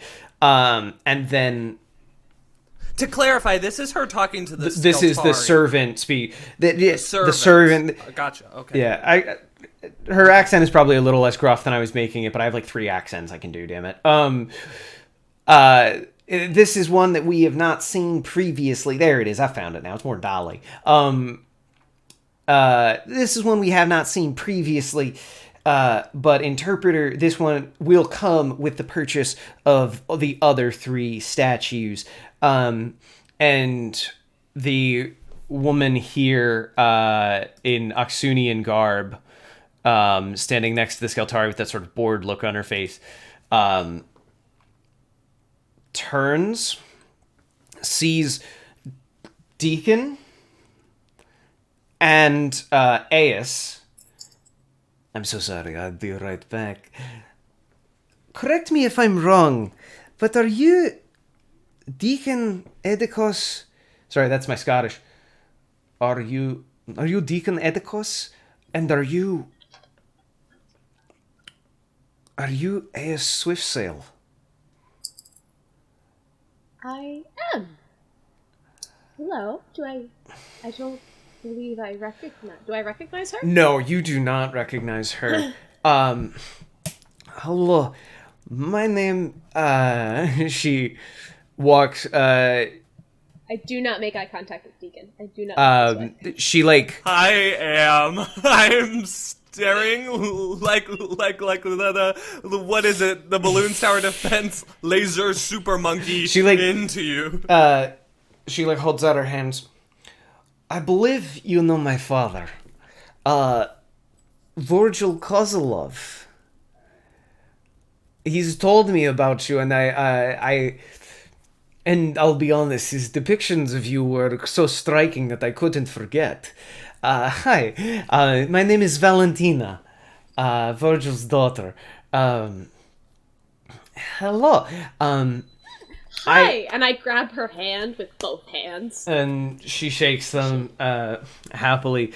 I just wanted to say, both as a thank you from my father impersonally and from myself as well, I appreciate what you both did, although I obviously know it was unintentional in your case, Deacon. I do genuinely appreciate everything that you did. My father's decision to diversify his assets provided such an opportunity for me that I would not be the woman I am today were it not for you two. And it's been a good 3 years because of you. I'm so glad that's worked out. I'm honestly shocked your father mentioned me. So I feel very honored that you would recognize me just from his tale. Oh, it's hard to mistake. To be honest, I wouldn't have picked up on it did I not see Deacon as well. And she is smiling that business person smile of like, there is. I mimic the smile and Yeah. finally make eye contact with Deacon, and then just turn right back to her. Yeah, that vapid customer service smile. At this point, he hasn't blinked in like 2 minutes or however long it is, and he starts to cry a little bit. But it's like, I haven't addressed this bitch, whoever the fuck she is.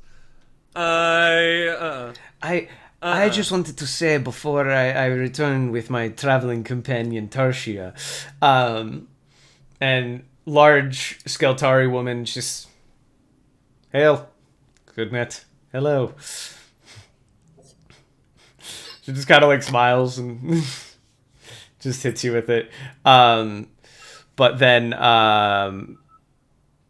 Valentina. Now, I had a small, we'll have to talk soon. I have a small business proposal for you. I want to, my family's magical goods empire. Excuse me! Apologies, Mr. Edicos. What is it?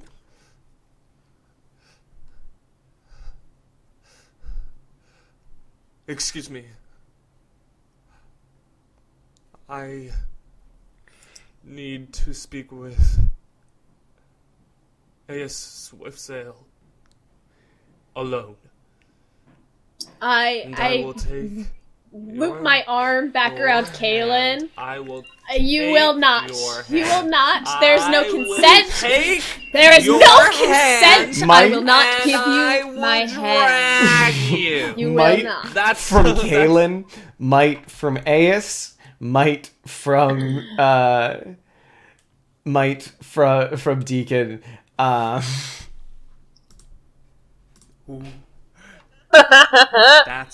That's a fucking success, baby. What? That's Moss a of fucking 10. success. Moss of 10. Moss of 10 With your Okay. I counters? can.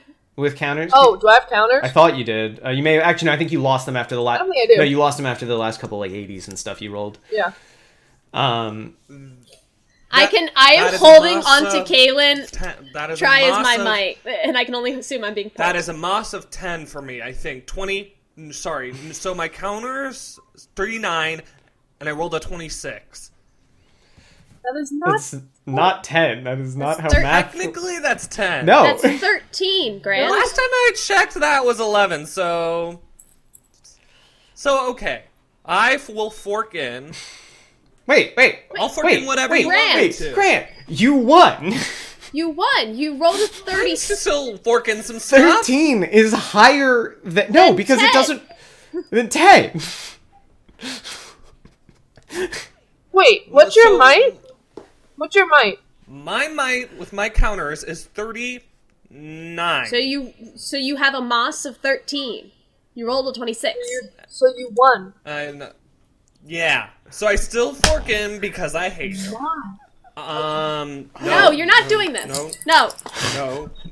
No, I do. No. I do. We move along. I'll do it So metaphorically. okay, I'll fucking do here's whatever I here's have what to I'll do. say. Yeah. If Grant does achieve a higher, well, because so Megan achieved. So Grant, the only moss that matters is Grant has a moss of 3, and Lyra or Megan, stage names, and Kaylin has a moss of Kaylin then has a moth of 3 technically because of how the numbers shook out. So if Grant does want to make number bigger, Grant could and maybe achieve better results.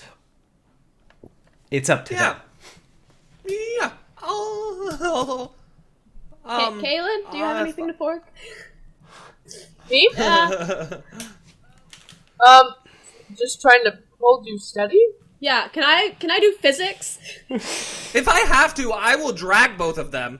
Can I do You physics? can't. Yeah, yes, I cannot. fucking will. I was All gonna right, take the Deacon, loss. roll. So, Aes, you have not improved your circumstances unless 47 happens to be a lucky number or 73 not. happens to be a lucky number. So, what are you thinking I could fork in for this? Intimidation or None. None of those. None of those in this situation.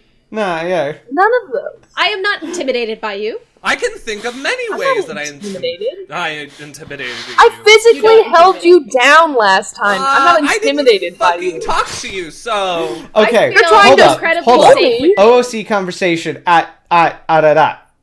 All right, here's what's gonna happen. You're going, if you would let, I would allow physical combat things. If you have like martial arts or something like that, then maybe I would allow that. But I don't believe you do. So that's the situation as it stands now. I don't believe you have anything off the top of my head that you have that you can specialize that you do specialize in. So I think you're just gonna have to eat this roll at your 3. And with that 3, I'm at 13. you're 13, but you're 3 above Yeah. Kaylin. Three above me. Okay. But You can begin- Kaylin's success be that she comes along with me? Oh yeah, that's what I was going to say. Fantastic. Is Deacon is Kaylin succeeds to hold on to Aes. Aes failed to plant herself in the ground, and Deacon succeeds to pull Aes. Kaylin comes along as well. So If they do they? I assume. I mean, my role was to stay connected to Ace, So, yeah. so... Okay. So... Please, we'll speak later about business. Yeah, I would love to. No problem. Deacon is grabbing so deeply into your arm that you're bleeding. At from this it. point, I've tried to get you to let go of me. I said, Deacon, I will come with you. Just stop. Just stop. Please stop. Just stop. We'll walk. Just stop. Do you let go of me? You're causing a scene? This is not normal. I did not cause a scene. You want to talk about causing a scene? A scene! I I'm turn gonna around. just I put turn my around and walk away. glaive down. I'm just gonna stomp my glaive on the ground as like a shut up. It's not a roll. I'm just boom on the ground. Thank you, Caleb. Are we calm? I apologize. I thought we were all in a room. Murderers, Are you saying this terrorists. You are to the currently room? Are you doing this to the room? Yeah, I'll say it to the fucking room. Okay. I'll say it to the room. I thought we were in a room full of terrorists and murderers. I believe I you're didn't mistaken think on you'd where be you are, Deacon. perturbed by what I said. What now, I Ace, if you don't mind stepping into the other room so we can have a chat. I will walk with you, but I do not believe that this room of collectors is needed to be bargained with. Or be yelled at. Please, go ahead. There's a I lot will of not as move till you. move. Deacon does a little. Knowing he's crossed a line a lot, but he'll just scan the room anxiously, breaking at this bout of anger. Everyone. And he'll Everyone in the atrium is just kind of like stopped looking. The lighthouse outside has like spun up and is starting to like put a little light in between. Like it just kind of like washes over the atrium, and everyone just kind of like, what a weirdo. That's such a what's happening? Like in the hallway then. Let us go. As they walk away, I'm just to the room. As you know, please excuse me. Miroslav, who So like do you not come now? Oh no, I do. I follow behind. I just wanted to. You do? Yeah. Yes. Miroslav, I was who going to say, go ahead, please. was going to like intervene if this got and like went on for a second longer, just like tips a glass to you and sips at it. You see that redheaded servant with the drink cart just quietly like slide out of the hallway as you're coming. And so yeah, you step into the hallway. Kaylin, I'm so sorry. You are so... Please come along with us. This is Deacon Etikos. I have a bone to pick with both of you! Oh, you've met! Great! Yes, unfortunately we have. Fantastic. When did you meet? Oh, I... You're friends? Wait, Yes. You know each other?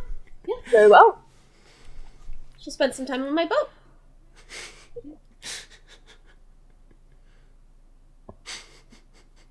Deacon, I would just like to say that I've spent 3 years actively trying to forget. I don't care how you spent your last 3 years.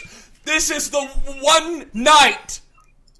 I imagine if there's a door. I don't know if this is there. If we found a secluded area, everyone's just listening to this. No, yes and no. It's like echoing out in the hallway, but these people, like, they are here for other reasons besides you. Like, you're not important enough to, like, warrant that.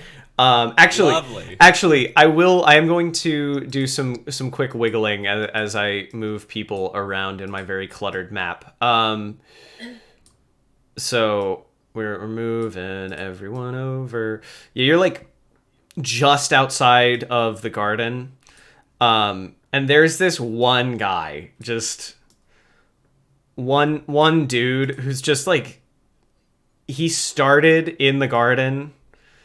And he has just kind of been like, wow, this is something. And he's just currently sitting there just watching, sipping at like an espresso. In the rain. You are making in the rain. excuses. Yeah. So yeah, carry on with yourselves as this guy just sits there and is like, oh. You are making excuses. Am I missing something? I'm not quite sure as to why we are so riled to see each other between you two. I'm aware of mine and your past, Deacon, and I'm very aware of mine and Aeus's, but it seems as if there's a little bit more tension between you two than I anticipated. Tension indeed. I am a little shocked at the hostility, personally. I don't know if that's completely warranted, at least towards myself. What? I don't... Deacon, what would you like? What do you... Where were you? Have you been working? Have you been working with Menagerie all this time? No, I never heard from them again. Deacon, never heard from them. Nothing happened after we left. I saw you that day. I saw you running away with those scoundrels, with those scum. Yes. In your little ship. Yes. Because I saw a cat turn into a tiger, and I ran with the fellow humans with me. And we left, and we promised each other to never talk about it again. That little rat, Treka, he's here too. What is this? Have I come here to be put against my will? Is this some kind of punishment? I haven't seen Treka. I did not know he'd be here. I personally am here for someone else. I'm using someone else's ticket. So I don't know. This isn't a plan. No one's out to get you, Deacon. I don't know what to tell you. Yes. So we're at a collection of people like us. Then leave! I believe she has an invitation and will use it as she wishes.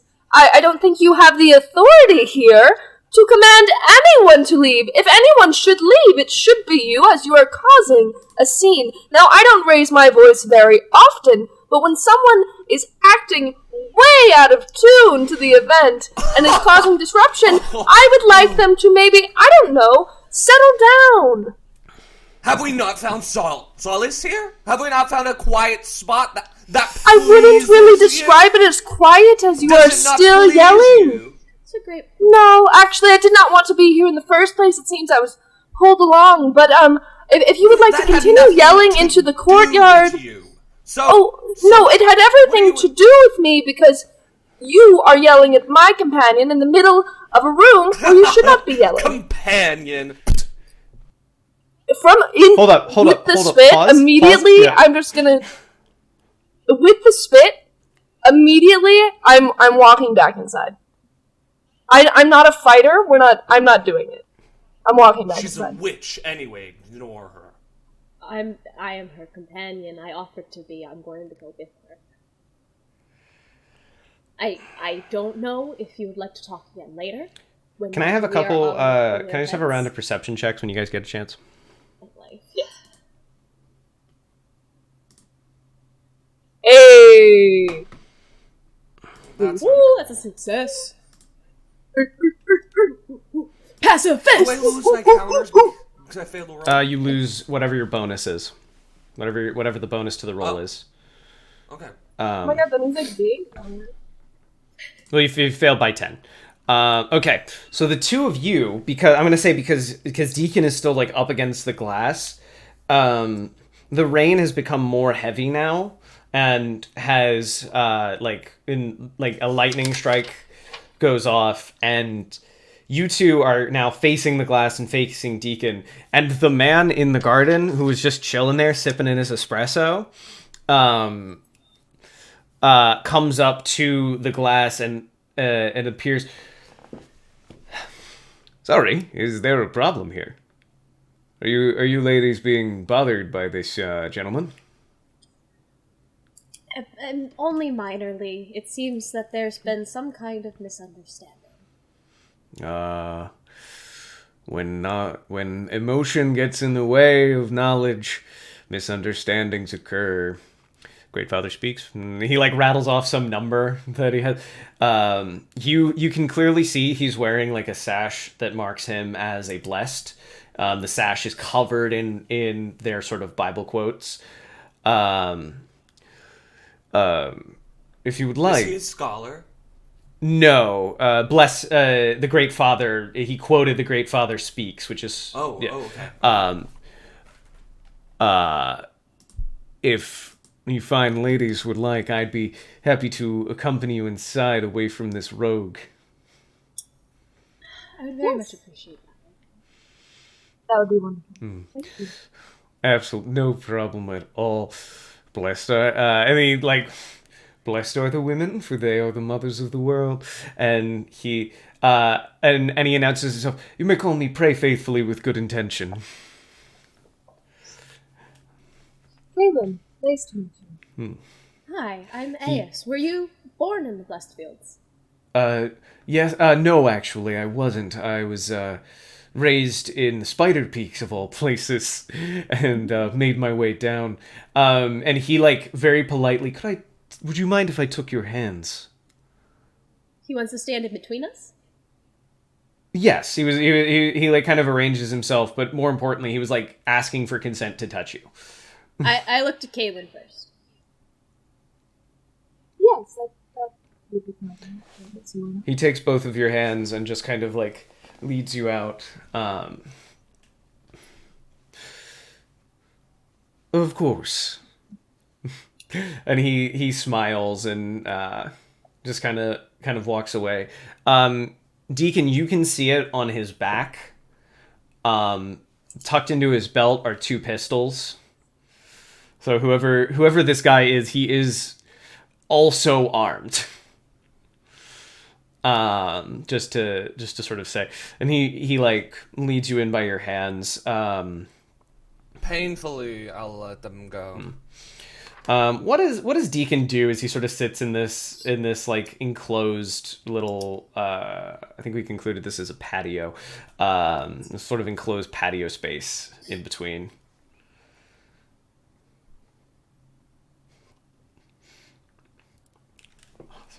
So funny. Just had a giggle to myself. Is it a veranda? I think Deacon will call out to Thosia and speak to himself, holding his heart. Why am I here? Why? Does what like does he put his head back? Is his head down? I think it's just like in a natural position, kind of bowed, I guess, in a way. So another lightning strike occurs, and in that you see a shadow of something go across the ground. Yeah, can I make some type of roll to see what that is? Yeah, cogno per, whichever one works for you. Okay. Cogno per. And I'll even give you a plus 20 to it. Let's do knowledge. I'm a plus 20. Yeah, that 18. Well, that's only a muff of 8, but I wanna wait. Do I have any event? I think I do. Oh, wait, with your counters? Oh, with my counters. Got it. 7. So I have 7 counters. That's a total So muff of 1. of 1. Let me see. I think I have a knowledge. Oh, yeah. Oh, it's due to academics. No, that would not help sucks. you here. Okay. Is it okay if I add in some specialty? Yeah, sure. Okay. What do you feel is appropriate? Occult, prayer? Occult, or I think occult would work pretty well here. Occult? Yeah. Okay, cool. A D. Where is it? A D. Well, we'll just do a D4.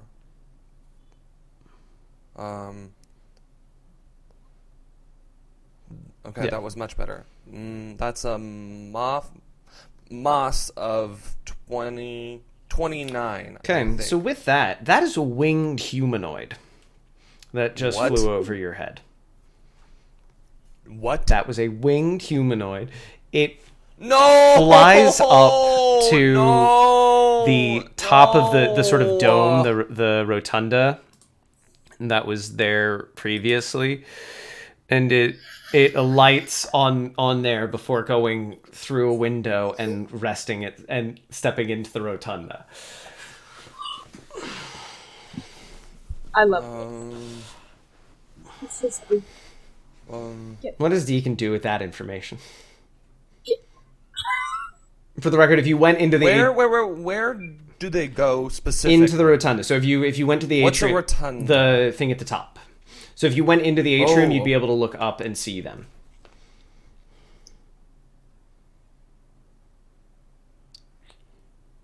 There's not a way for me to get up there, is there? You'd Not have to from- go in unless you're inside. You'd have to go to the atrium. Go inside. Well, or I mean, I guess in theory you could climb up the thing. side. I won't climb. I up. will make you fall. I didn't know that there was like I didn't know there was something like. No, you would something need. easy. There is I don't know. there are stairs up in the atrium. Just like before, I will note it. Swallow my fucking tongue and walk inside Okay. behind this waiting like 2 minutes, Deacon having and I will wipe my sweat. continuing walk to in have there. peak normal one energy. Completely like I don't know who I am. So yeah, as you gather in the Would like to go. I would like to dismiss myself from Pray Faithfully with Good Intent with Kaylin, and I would like to go right to that plaque that they were looking at earlier. yeah. Can I? I know it's crazy, but can I try to like read it? Sure. Yeah. Yeah, roll linguistics. Minus 20. I have to say I hate Pray Faithfully. So- I Grant hates him. I Welcome love to it. the blessed. I hate him. Is that a knowledge roll? Yeah, knowledge roll minus 20. You can fork in linguistics. Linguistics. Is it a free use of linguistics? No.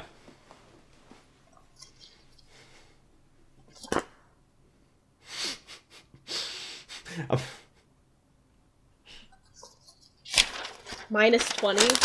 Mm-hmm.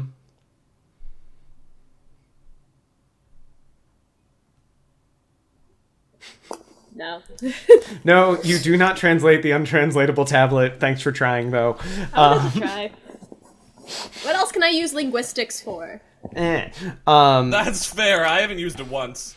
As Pray Faithfully is and I guess we'll give Pray Faithfully some time with Kalen since you ditched him. So I'm curious. You must forgive me. I've got a bit of a vested interest in it. But are there blessed among the Floranian? I know we've sent a couple ministries, but and to answer that for you, you don't know. You haven't been home.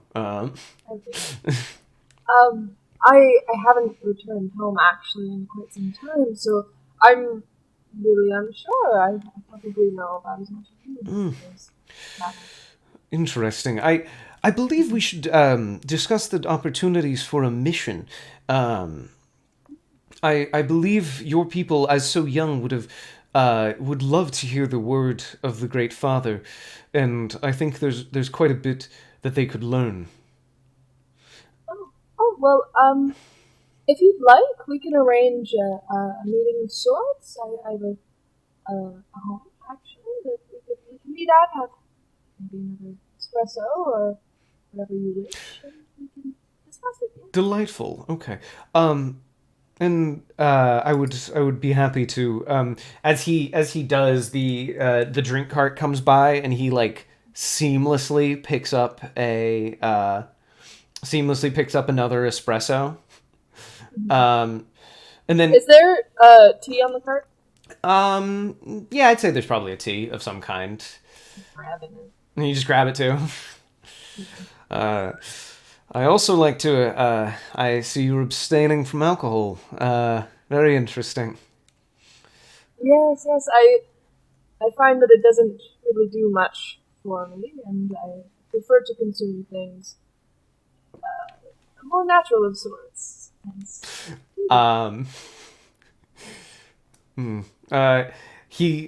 If you'd like to make a connection roll, you can. Don't connect with this man. Do not.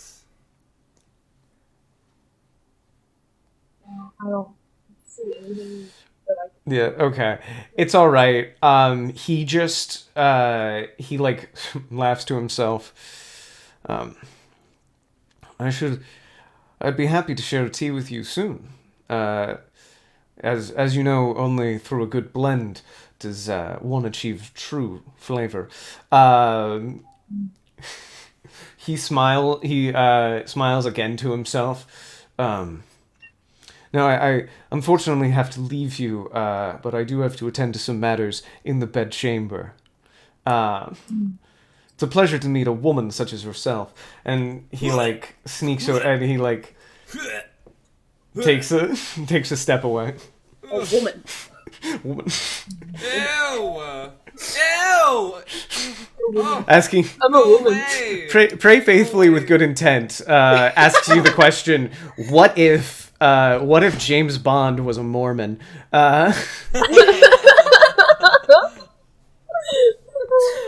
It's so good. It's so good. I love it. I know who I'm killing first. Okay, I'm going to. Let's see. Where do we end up having dinner? Is that That is to the east wing, but actually, before you do that, Miroslav steps onto the stairs so that he is sort of like, Have I entered by this point? Yes. You've returned as well, and everybody's sort of there, and he taps a glass. Friends, it is a pleasure. I'm so glad you are all here. I am so glad all of you could be attending to us. The whoosh of the lighthouse passes by again. Can I look up? Yeah, you look up. Would you like to make a perception roll? I make a slutty little perception roll. Maybe if you try making a not slutty perception roll, you sort of. But, There's a couple shapes up there. Great. Miroslav can go on with his fucking fuckery. Friends, I want to thank you all for being here. It is a pleasure of the greatest extent to know that there are so many committed collectors out there. Whoosh, shit goes by again. So many very great people here, some of the finest minds. And we are not constrained by anything. If anybody would like to make a perception roll as well. Can I put my hand on my weapon, please? Sure, if that thrills you. Hey, Moss of 10. It is with the highest regard. Oh, 13. Okay, don't forget your counters for that. It is with the highest regard that I now say to you, and whoosh again. That is a shadow of a person showing up in the light, like somebody is standing in front of. Friends, I must say, this will be the finest year, for we have acquired some of the greatest artifacts in the world. A red point appears on Miroslav's head and quickly blossoms into a red mist as a bullet bounces off of the wall, and he falls limply down the stairs. Nobody is 100% sure what the fuck just happened. But all of a sudden, just before, on the second before chaos can take root, a crash comes from the glass dome rotunda as a line, like a grappling hook, comes in, and a woman in a black suit with a red vest on, a mop of a big, like, whole thing of curly black hair, lands on the ground, and you hear, I think we will have,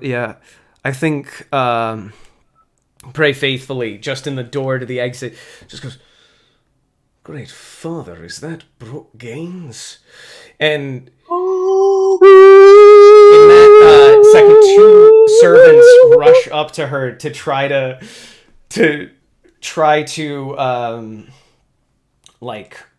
stop, or to see this woman who's just intervened. She takes no time, whips out this long rifle, and just caps one servant, pulls out a pistol, shoots the other one. Now, there's no reason to be violent. Now, if we could all comply fairly well, we have some business to take care of.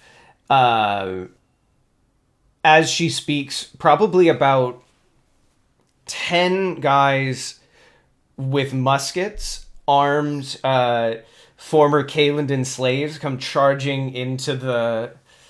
I wouldn't say armed Kalendon slaves, they're like armed Kalendon mercenaries. Kick down the doors and stream in with muskets. The drink... this time another servant armed with a sword comes charging at Brooke. The drink cart girl rips off her mask, runs literally through the crowd, phasing in between people, and pulls out a sword, stabs another guy, stabs the servant who was charging at her. Now I don't. The drink servant. She said to comply. It's not hard. Just stand fucking still. It's the lesbian! And it is at that point that chaos finally hits. Brooke stands. Now look, you are some of the worst people on Earth. And I have every intention of dealing with you in due time. So, I've got a list of people in this room who really, really need to die. At the same time, I also have a list of very important artifacts that you people shouldn't have. And so, as long as your name isn't on this list, we've got no quarrel. And as long as you're not currently holding one of my artifacts, we've got no problems. I think we can all reach an accord. So, if... looking at the list, let's pick a random one. Miss Valentina Kozlov. If you could step right up and face justice for the crimes. Valentina, that is when chaos hits, because Valentina comes, announces, "You'll never take me out. You won't take me alive." And immediately starts casting a spell.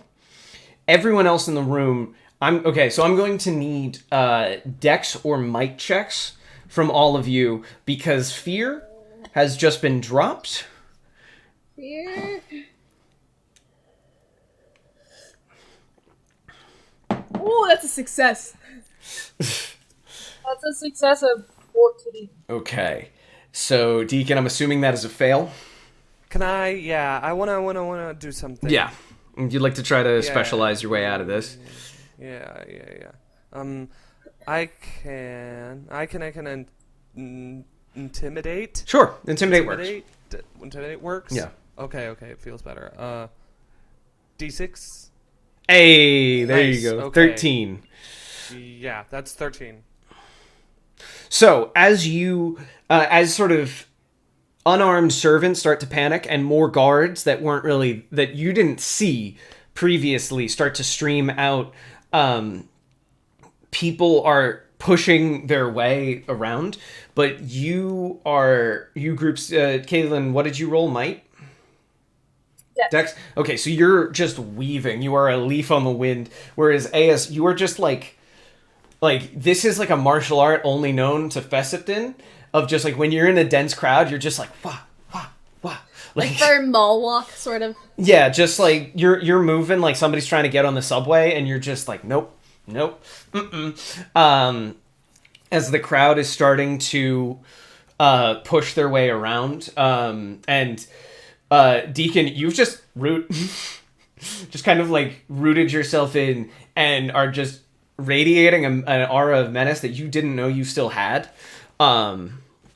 As now the sort of waters of people are rushing, are rushing around. As Valentina is like summoning a spell, her hands start to glow with blue veins, as traditional of a magician. But then a flaming red hot chain whips in front of her, and she jumps back. The servant with the mask and the puffball hair is there, except now her outfit is immediately torn and tattered in the traditional outfit of a swamp witch. As they start doing a sort of like magical duel between the two of them.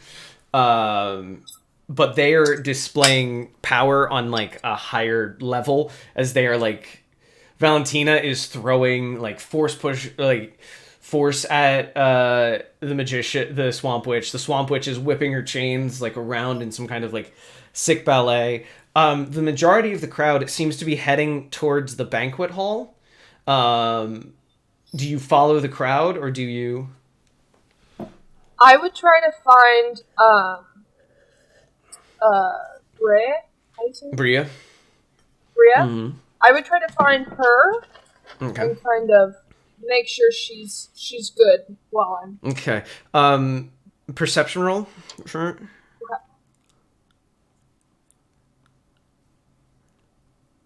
Yeesh. That is a mock of 11. Okay, I'm going to make a quick roll to decide. Okay, so I'm gonna flip a coin, and that's gonna decide. I flipped a coin in GM roll, and that's going to decide what direction you go. You think you saw her go towards the west wing? Okay, I'll head there. Okay. Deacon will try to cast a spell. Okay. Just at what? At who? Well, I want to see. I still have the blood on my fingers from Aes. Okay. And I want to cast Blood Bond on her, and I want to use this information to be able to track where she is. Okay. Give me an energy roll. It doesn't need to be... You just need the 5 to trigger Blood Bond. That's a fail, but I'll throw in... Yeah, if you want to... Oh, yeah, I guess I could. What is it in juxtaposition to? Endurance. Endurance. Yeah, that's right. That's an energy of +8 counters. When you're working with counters for energy, do they add to the? They add to the target number, so they would roll? reduce. They would reduce your moth. It would reduce my energy amount. Yes. Fuck. But that in this case, it would also reduce the amount of damage you're about to take because you failed. Yeah.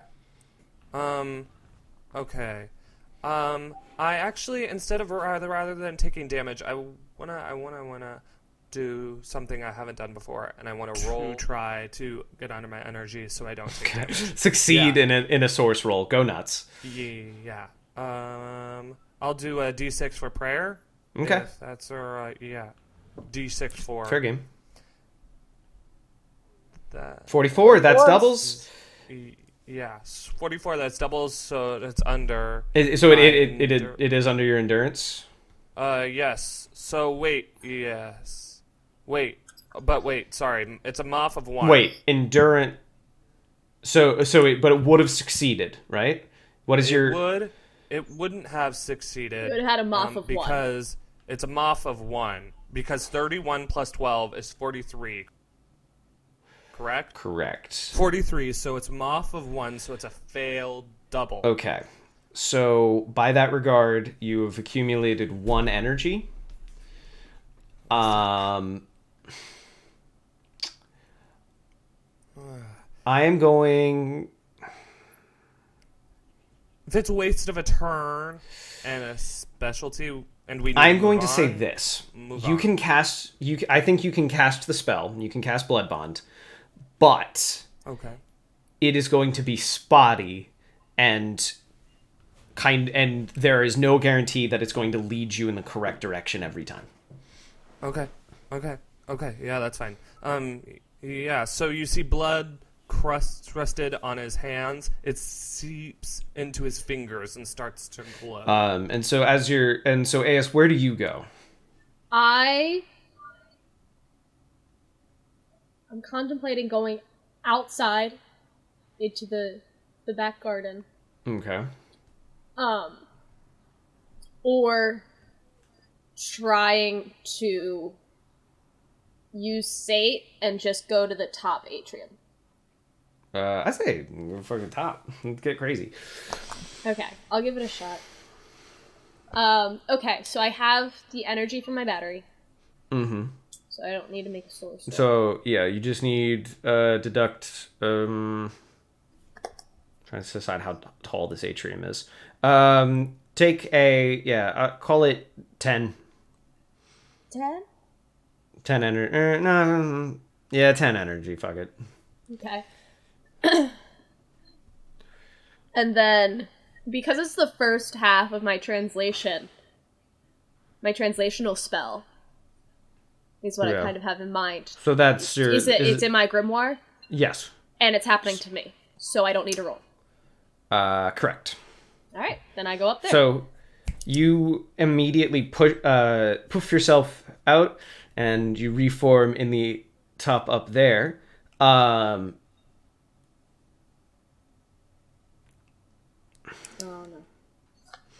no. What do I see? I have a simple freaking question for you. what direction is Aes facing when she comes up to the top? She... Is she looking back into the atrium, or is she looking at a wall? I guess she's facing out towards the rest of the atrium, I believe, because she was looking at Brooke, and then she did her spell. Okay.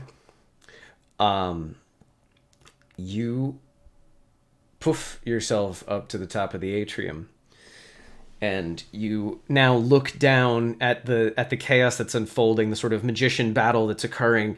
There, Brooke and Piper have run off. The redhead have run off after the people. Not before Piper grabs the tablet, the untranslatable tablet, and you look out, and you suddenly hear a voice behind you. From the wall? From the wall. Okay. Well, damn. Why does chaos seem to follow you everywhere you go, my little baker? And we're going to cut over to Kaylin. So long. So long. You really should have watched that session. Everyone's gonna be lost. Yeah, with it's you. okay. Those are the secret origin sessions. Okay, I'm not supposed to know. Not supposed to know. Kaylin, you run into the greenhouse, where you find Weed, tons of it, everywhere. Burning, you're high so instantly. you see Oh god. Bria up on top of like a small but big tree. Just All the big. like it. Imagine a micro redwood, like a redwood that is the size of like the size of like, you know, taller than a person, and like it reaches up just to like the very top, but it's also still like a redwood, so it feels big. Yes. Standing on like the branch of a tree. Below her are the deep folk, or is the deep folk from the statue, with a little bit of like makeup wiped away that made him look like stone. And next to him is the Jellian with the axe, who is now a sort of regular skinned person. Albeit he does have some like cracks that make him look like he is marble. Holding the axe.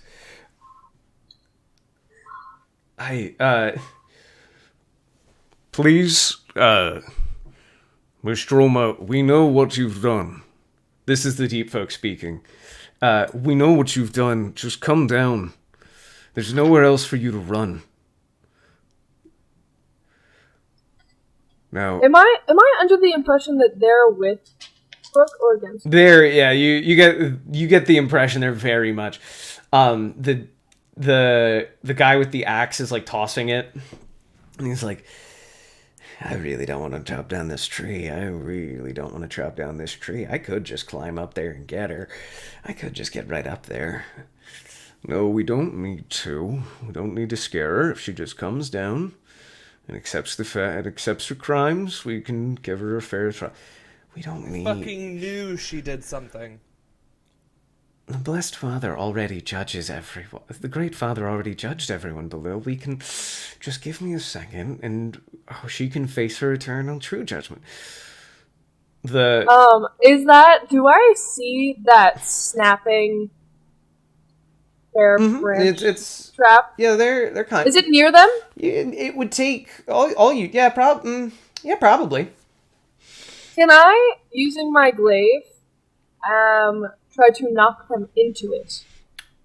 With possible, I would say, advantage because they haven't seen me yet, obviously. Okay, deal.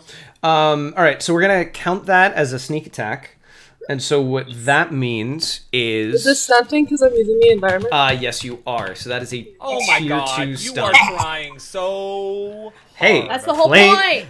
Damn! the whole How point! dare she play the game? So what you're going to do is you have to give me a dex roll to creep up on your target. You're trying to push these people in? What are you trying to do again? Okay. Ooh. Can I fork and polearm since I'm Yes, using my glaive? absolutely. D2 is a D8. Yep. 50 And plus your count. how many counters do I have at this I point? don't know off the top of my head. I have not been keeping track. I'm a good I GM. know I succeeded once, which gave me 3. I don't know if I succeeded again.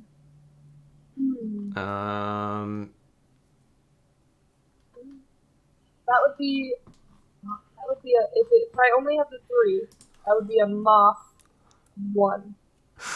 Well, actually, wait. You're stunting right now, so So Yes. you get a Oh. plus. you're getting your counters are currently doubled, and Oh, you sick. get a Good. free. And that polearm use was free. Okay, so then I have a moss of 2. Okay. If my counters are done. All right. In that case, kill you've them. succeeded. What in? Oh, Roll. wait. Hmm. You have to pass a discipline check For what? for pacifist. Fight that it. Does it count if they're already threatening someone of my kin? That's a good point. Because the way that the pacifist is kind of justified in me is I'm a pacifist because as a Floranian, we don't attack until attacked as Floranians, and she is a Floranian. But So I would find it as a threat. they haven't attacked her yet. In fact, they are talking about how they don't want to fight her. So yeah, Okay. Alright, what's the difference? it's just roll your discipline. Is it just discipline? Flat? I believe so. I did not face. My discipline was only 25. So that's 27 off? Oh no. 24 off because of count. Yeah, technically it's listed as very hard, but that's outdated rules. So yeah, no, you do not pass. You have this idea, Damn it! and you are about to, but like a part of you acknowledges that they haven't fought yet. And the deep folk, although they haven't noticed you, that's important, is you are still hidden and you are closer to them. You are within striking distance should something happen. Yes. Can I, if they strike her, use my normal roll?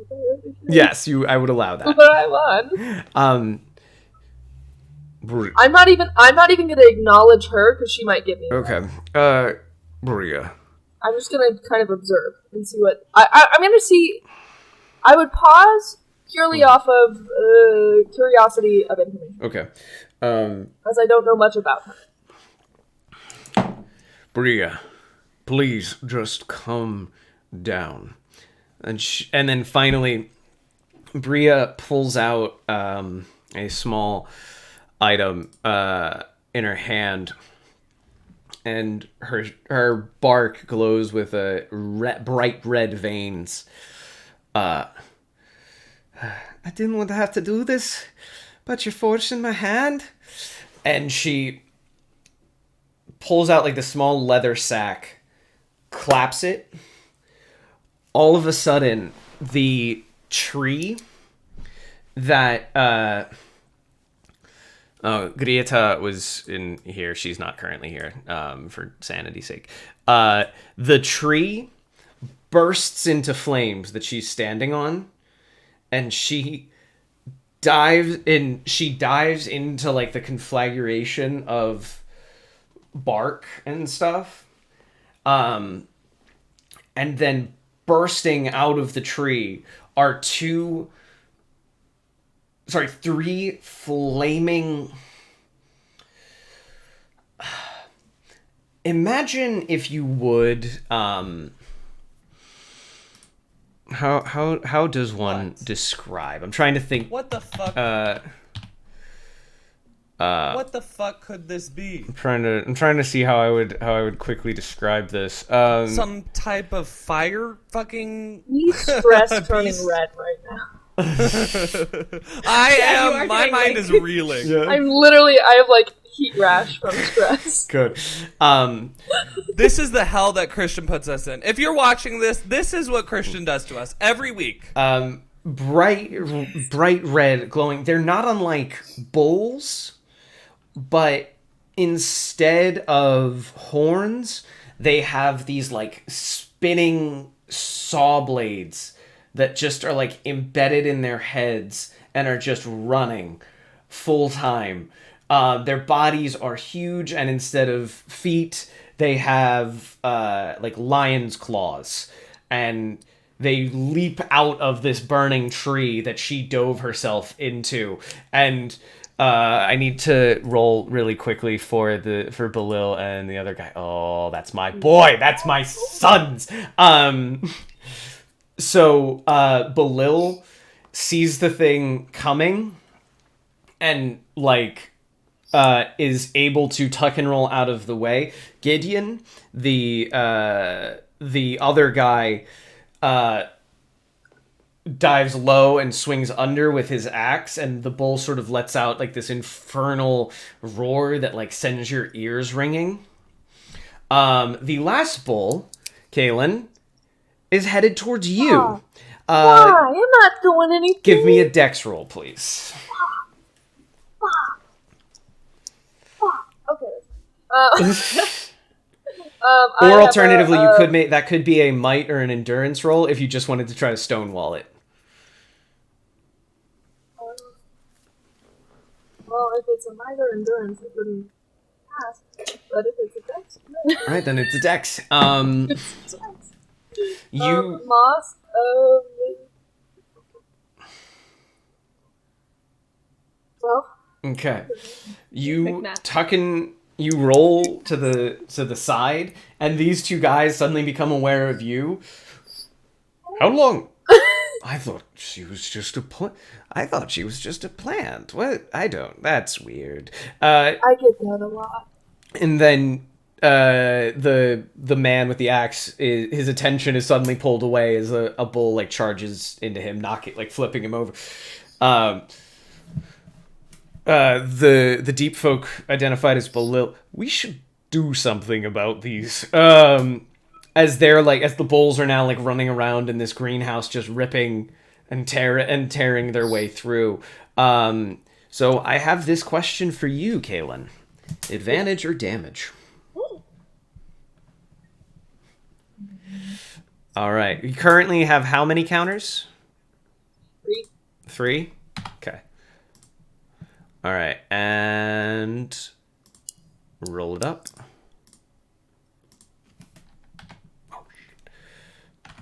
What if you get fucked over? What if you die? What happens? 8.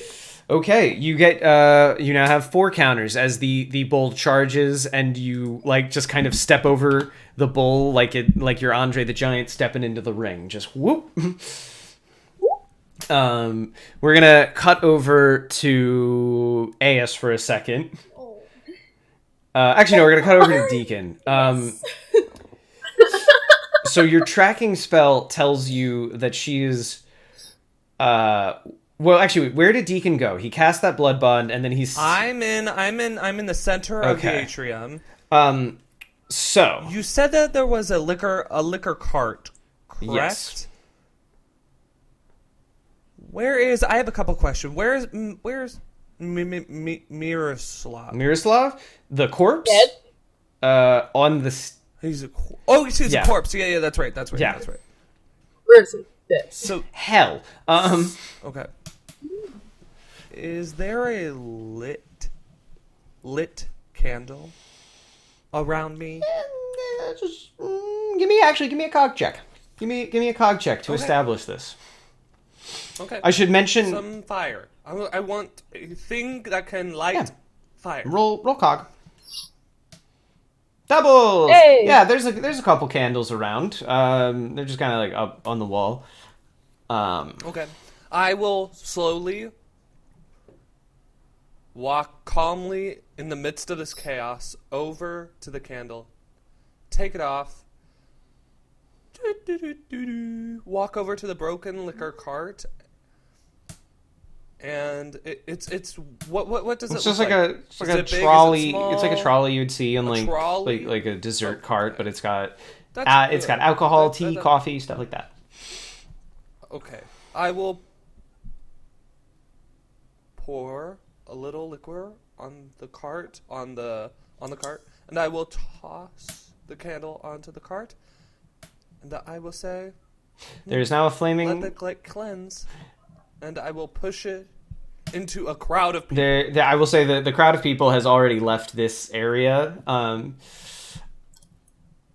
There's no one here. Fuck it, fine, sure. Yeah, you push it towards a crowd of people. The people are now There's slightly no- more I scared. wanna I don't know burn what you the- want. Like you have now I want increased. to burn the house down. Okay.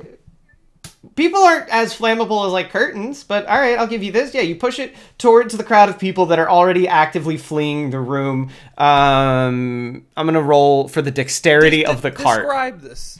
The Describe cart. this. No, You're in a big circular room. There are Brooke has left. Yes. Brooke left. Brooke and the red Piper the redhead left as people fled. Servers are gone. Yeah, because everybody Servers fled were to the east wing. people. The armed militia guys chased them into the east wing, as I said. The only people really here now are fighting are the magician and Valentina, who are doing like a magic duel. So how about this? Instead of pushing it into people, you push it into some curtains, which immediately go up into flame and start the process of burning the building down. Would that be a better plan? That's that's fine. I didn't. Yeah, that works. So I will do that and try to fucking find Kaylin because I've battled with them. I was gonna say you do have your tracking spell for Ace that you. I don't want to. If I have the tracked, I don't need a tracker. Do Okay. I? Sure, yeah. And so, yeah, you follow you saw Kaylin move off into the greenhouse. Okay. And you So head I that will direction. move to Yep. Kaylin. Okay. Meanwhile, Ace at the No. top of the top of the thing. If it wasn't clear already, you know who it is. I know who it is. Joachim Suchet. Yeah. It's a sort of like island in all of the chaos. He walks beside you, and he is taller than he was previously. Probably now about 7 feet tall. And he is still same guy he was, blue skin, white hair, clawed hands. He has two nice little holes in the back of his clothes to allow his bat wings to stick out. I arrived late, and this is what I come to. It was one hell of a party. Hi. Been some time. Yeah, it was a totally normal party before this. And chaos follows Brooke Gaines and apparently me. Oh, she's here. Interesting.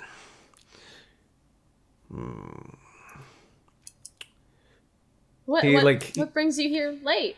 Well, I'm just trying to there's no one else up here. I'm looking around trying to figure out if there's I came to the wrong spot and I fucked up. Well, I came down here to, quite honest, it was a headwind. Thought I was going to fly my way over. Got tied up. Absolutely fascinating. So, what's she doing down there? Taking names and taking things, I think is what she said. Ah, so she wants some stuff, some artifacts. And I'm assuming to do justice on all of us who have oppressed, criminalized, and tortured people.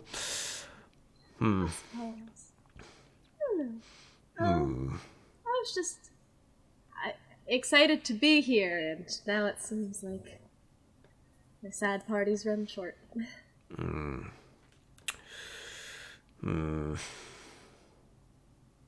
He like gets a smile on his face. I start. I take this momentary silence as a maybe I can walk out. There's no connecting rooms. Like I think I'm maybe like lightly pressing on the wall and see if something just like will open. Tell me, Baker girl, you want to make some money? Oh, that gives ass pause. What do you have in mind? He steps up onto like the railing on the side. There is, among other things, a tablet, a mushroom, and I believe a small ring of teeth that are presently here. If you can use your whatever you've got going on to get those out of this building for me, I will reward you handsomely. Oh.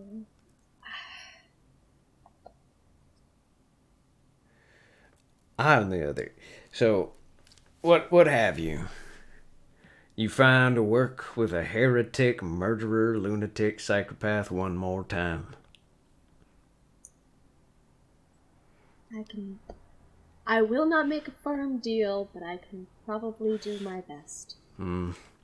Money always moves minds. He turns around. Just remember, honey, if you don't stand for something, you'll fall for anything. And he drops himself off of the side, wings flapping as he comes down onto the magician fighting with Valentina, and just bodies her into the ground. I do harm on him. God damn it! Damn it! I'd take a shot at him, Okay. I guess, and then maybe I hide. Okay, so we're gonna. Are we body Piper? No, he bodied Oriel.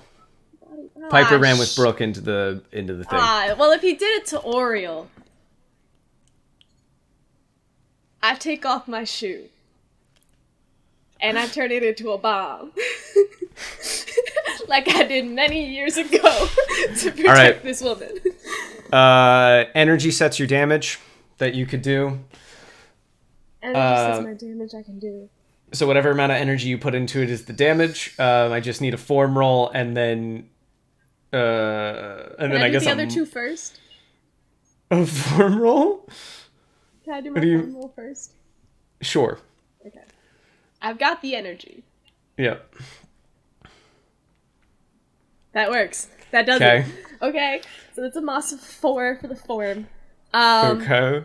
And then, in lieu of a target roll, I'm going to make you roll to throw the shoe. What is that, Dex? That would be Dex or Might, whichever one is better. I guess since you're dropping it, maybe more Dex. Okay. I'm gonna put 20 energy into this. Okay. That's a success and a double. Okay. So I'm going to say because you got it so well, oh, no, get out of my screen. Because you got it so well, Jesus. That make it look like it came from the other direction.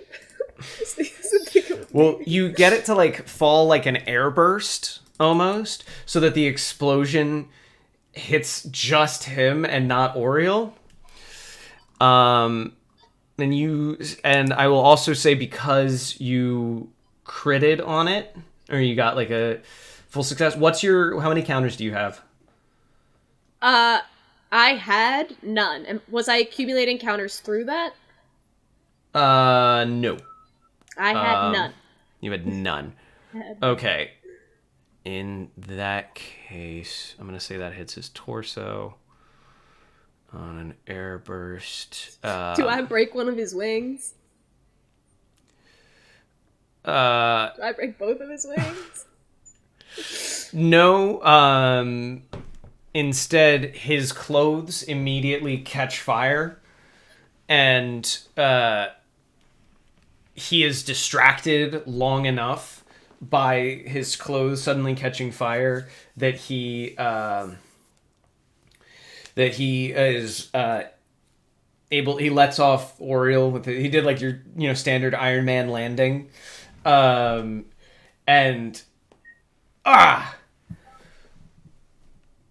well, damn. And he looks up. And he's like, he starts. Doesn't see me. He doesn't know me. He doesn't know it's me.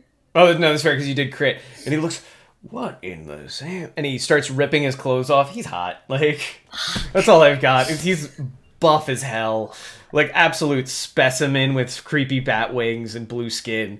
This place is getting weirder and weirder. And he looks down, and just then Oriel does like a kip up, and in the process sets her feet on fire and just kind of does like a flaming kick into his gut.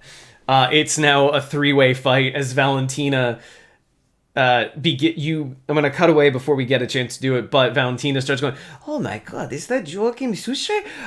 My father also spoke about you! This is so exciting!" We're gonna cut over to Kaylin. Advantage or damage?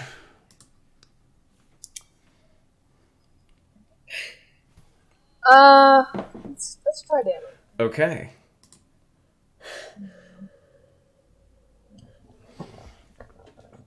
Lucky number. Unfortunately, the bull rolled a 17, so he is going to take away your 4 counters. But he also doesn't do damage yet. Just then, Deacon, you come in, and you had left previous chaos to now see a whole other form of chaos in the form of 3 flaming bulls, a deep folk, and some guy with an axe, and Galen obviously dueling it out with their with this bull. What do you do? Okay. What can I walk to care? I'll run over to Kaylin. Yeah, run over to Kaylin. And Okay, I will try to assist her battling this bull. Okay, so advantage or damage in this case. You've joined the fight with the bull. Okay. Kaylin, you can roll to generate separate advantage from what the bull has. Like, you can roll to generate more advantage at this point. Oh, there we go. Okay, yeah. so at least... So, Kaylin, you managed to get a 1. There's literally nothing the bull is going to do that's going to beat that. Oh, okay. All right, so what are you doing, Deacon? Advantage or damage? I'll do damage. Okay. And yeah. How many counters do you have? I have a lot. 12, okay, 12. great. Good to know. Okay. Oh, Hey. that's a success. That's a crit.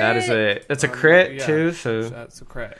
I'm going to I should mention crit offers double counters for this. Okay, so now that's a crit. So not double your 12, you just get you get 2 instead of 1.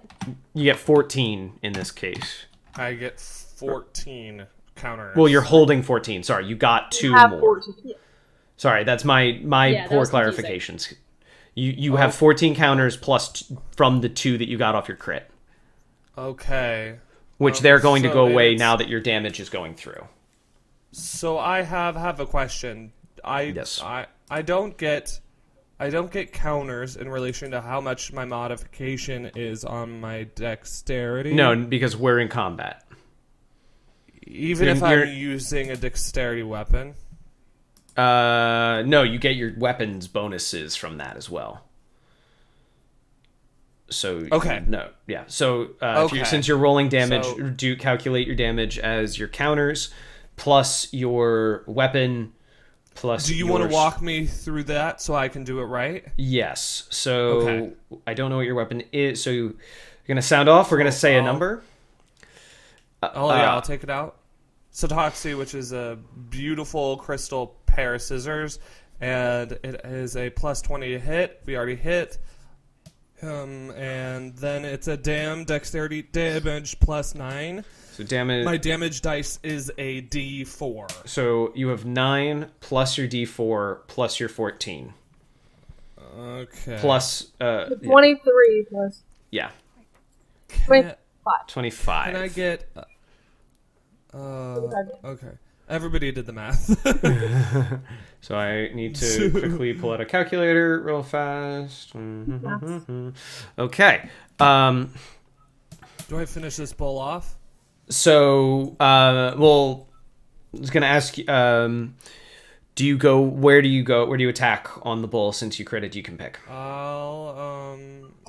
I'll stand in a protective position in front of Kaylin, and before she can see me coming, I'll reach around her and chop the ball's head off, right on its neck. With Okay, so scissors. you come in with your big scissors and try to give a good old cut to that.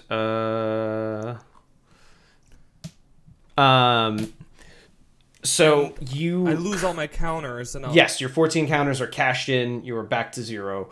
and I'll finish and standing in front of Kaylin. So to explain what happens, you do not finish the bull off. Just to clarify, you clamp down and crush the bull's ears, but the saw blades basically stop your, just kind of like run against your scissors, and the bull roars and is now stunned for. It's called. Oh shit! D4. I Okay, it is can't now do that a lot, y'all. presently- I can't do 25 damage a lot. It is now presently stunned for 4 rounds unless it gets out early. What does this stun condition do? It means that it cannot accumulate counters. It cannot deal damage. The only thing it can do is try to get out of the stun.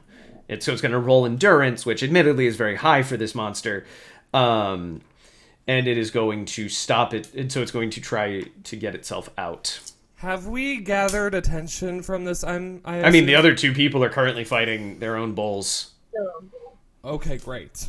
Okay, so Freya's in the tree? She has disappeared as far as you can tell. She's the not my bull? battle. She the bull? I know. All right. So, I turn Okay. to you, Megan, or Kaylin, Jesus H. Ask you again, advantage or damage, unless you'd like to take another action. As if I'm not immediately in combat... you still are. The bull. Oh, I guess no. The bull is stunned. You could No, the leave bull's presently. I'll say to Kaylin, how- let's get out of here. How close am I to the case with the mushroom? You could walk to it. I want Okay, so you turn away as it's my own artifact. Yeah. You know what I mean?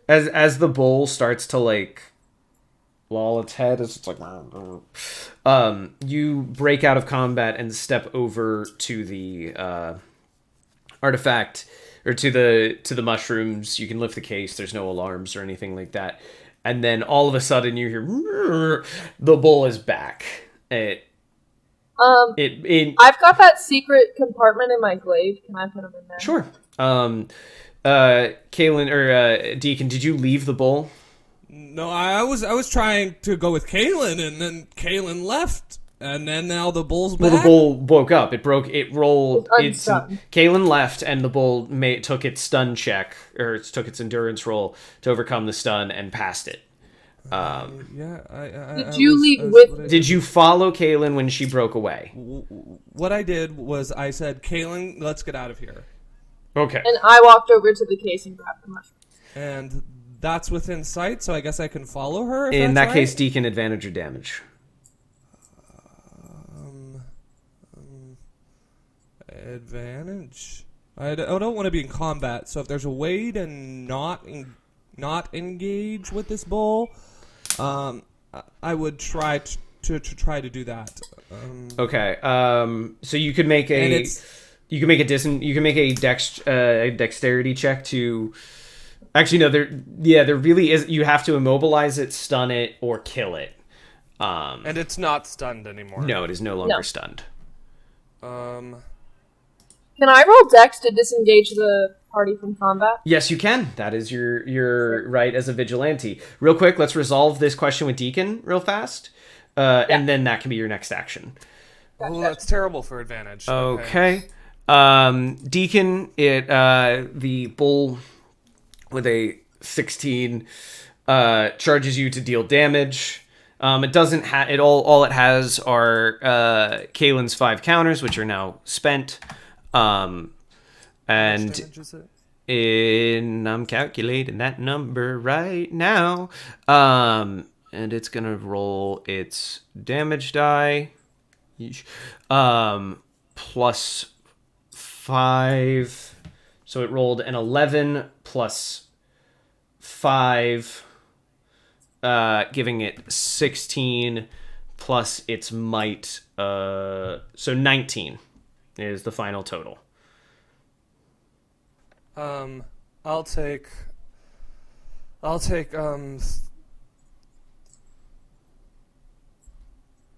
13 of that, and You'll soak 13. I'll soak. Okay. Well, clarify what soaking is again. Yeah. So I'll soak. So away from your soaking health. is you spending your health to reduce the damage you take. So I'll soak 13 of that. Okay, So- taking you down to so I'm at 1 health. 16. And Or taking I'll you down take to the rest of it in 6. conditions, and I'll scream out in pain, and I'll say, I never wanted to be in combat with you. And I'll say, Kaylin, help! Um, Okay, I'm gonna. Can well, I, real quick. So the bull charges.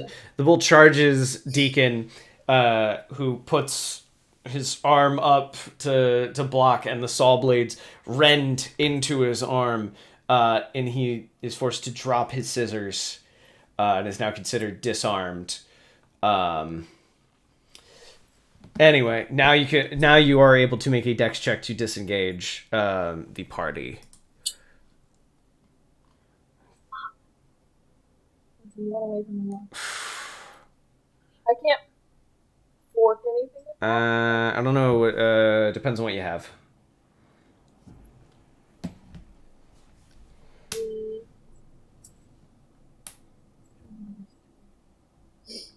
The reason that I want to disengage is because I don't necessarily want to fight these things because I don't know what they are. You know what I Yeah, mean? like it's I'm a still new confused thing. as to whose side I'm Yeah. on. I have tier 1 empathy. I don't know if I'm. No, I'll give you empathy because you're being a pacifist towards Brea. Yeah, because I'm like, I don't know what the situation is. I'm trying to figure out who's on what side and what is actually happening. Yeah, that's valid. So yeah, you can put in empathy. Was that a D10? Yeah. That counts as a 0. So would that be 2 then? Yeah, you rolled a 2. You have no issue disengaging from combat. Basically, I assume what happens is you just kind of like scoop Deacon up as soon as he's. I mean, unless you have a different idea of it. What is it? What does disengaging from Yeah. this bull look like to you? So, what I really wanted to do is kind of just like, cool, this isn't my battle, because I can't tell what side I'm on. I don't feel comfortable dealing damage to anyone here now. Thought I was on Bray's side, now I don't know. So yeah, I just kind of wanted to dip the frick out. I wouldn't take the other two people just because this is their battle. Yeah. So that's not my place to tell them to drop their swords, you know? So yeah, I feel like Deacon's the only other one that doesn't really have a stand to fight in this. So I kind of would just, pick him up by the Scruff. neck of his cape type thing and just dip. Like, Okay. Deacon. like I wasn't meant to be here. This is not what I'm here for. Okay, Deacon. In that case, make a dex check to grab your sword, your scissor sword. That succeeds by 5. Perfect.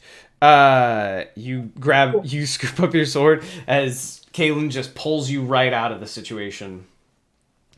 And you run back into the hallway towards the chaos. I assume we have to. That's really the only way. Unless you bust. There's no exit. Well, so if you turned around and tried to bust through the window, you notice those militia guys are standing outside as well. So you'd have to kind of deal with all these musketeer militia dudes. Good. Deacon, what is now that you've taken some damage in this situation, but have been so rescued by this person who you considered an enemy, what is your immediate... I will, I'm being dragged. I'll call out to Kaylin, and I'll be like, What was that? What was that? Honestly, I have no idea. It was kind of fun to watch until they started coming at me. Did you make enemies with them, or why were they after you? Were they coming after you? Yeah, no, I think I was just kind of in the wrong place at the wrong time. I thought I was helping a friend, and I'm not really quite sure who to trust now. I think we should just go. It seems that our stay is over. I want to leave. The moment I stepped into this building, I do not want to go in. That's. I mean, do you believe that you're on this list that they are? That's what I was wondering. I don't know. Maybe we should find the list. I don't know. I don't want to be in a second longer. I want to leave. All right. Well, I don't think I have done anything. There's too much going on for me. There's too much. Still moving? Yes. Okay. Yeah. I'll try to come pick to up the my- atrium, and we're going to transfer to Aes now. Aes, where you are, thankfully, because of the hole that broke in the dome, smoke is leaving, so you're not dying of smoke inhalation, but it is now a conflagration. Deacon's little drink cart has caused so much fire in this atrium that I don't even have like a valid comparison. As you have you moved? Have you tried to leave at all? Because you could go down the stairs, but that would put you back in the fire. How much fire are we talking? Like, is it Yeah, blocking how much fire both is the door outside? It's not really. It's not really blocking. You just have to make a couple checks to like dodge a little bit of fire, like dodge some burns and stuff like that. It may be the thing is you have a choice. You could go for the front door with lots of fire, or you can go towards the back door where Joachim, Oriel, and Valentina are slinging spells back and forth at each other. Can I see the other two? Are they not walked in yet? I'll say at this point, yeah, they're just about to walk in, and we will deal with that in a second. And what about to the other wing? Where did Piper go? Piper and Brooke both went towards the east wing where the food and chapel was. You can, what I will say is you can roll, Can I make it to the bottom of the stairs or relatively close to, and then try to warp to Deacon and Kaylin? Sure. Same deal as before. Spend your energy. I'll say, so you're going to the bottom of the stairs. Honestly, I'll say you can warp from where you are. It's about 10 energy. Otherwise, you'd have to make an endurance roll to not get burned, and that's like no different than running a source roll. I'm just trying to go down the stairs to get a little bit less energy. But I mean, if that's not possible, I'll take the hit. No. 10. Yeah, if you go any down those stairs, you could get burnt. Okay, so I'll warp to him.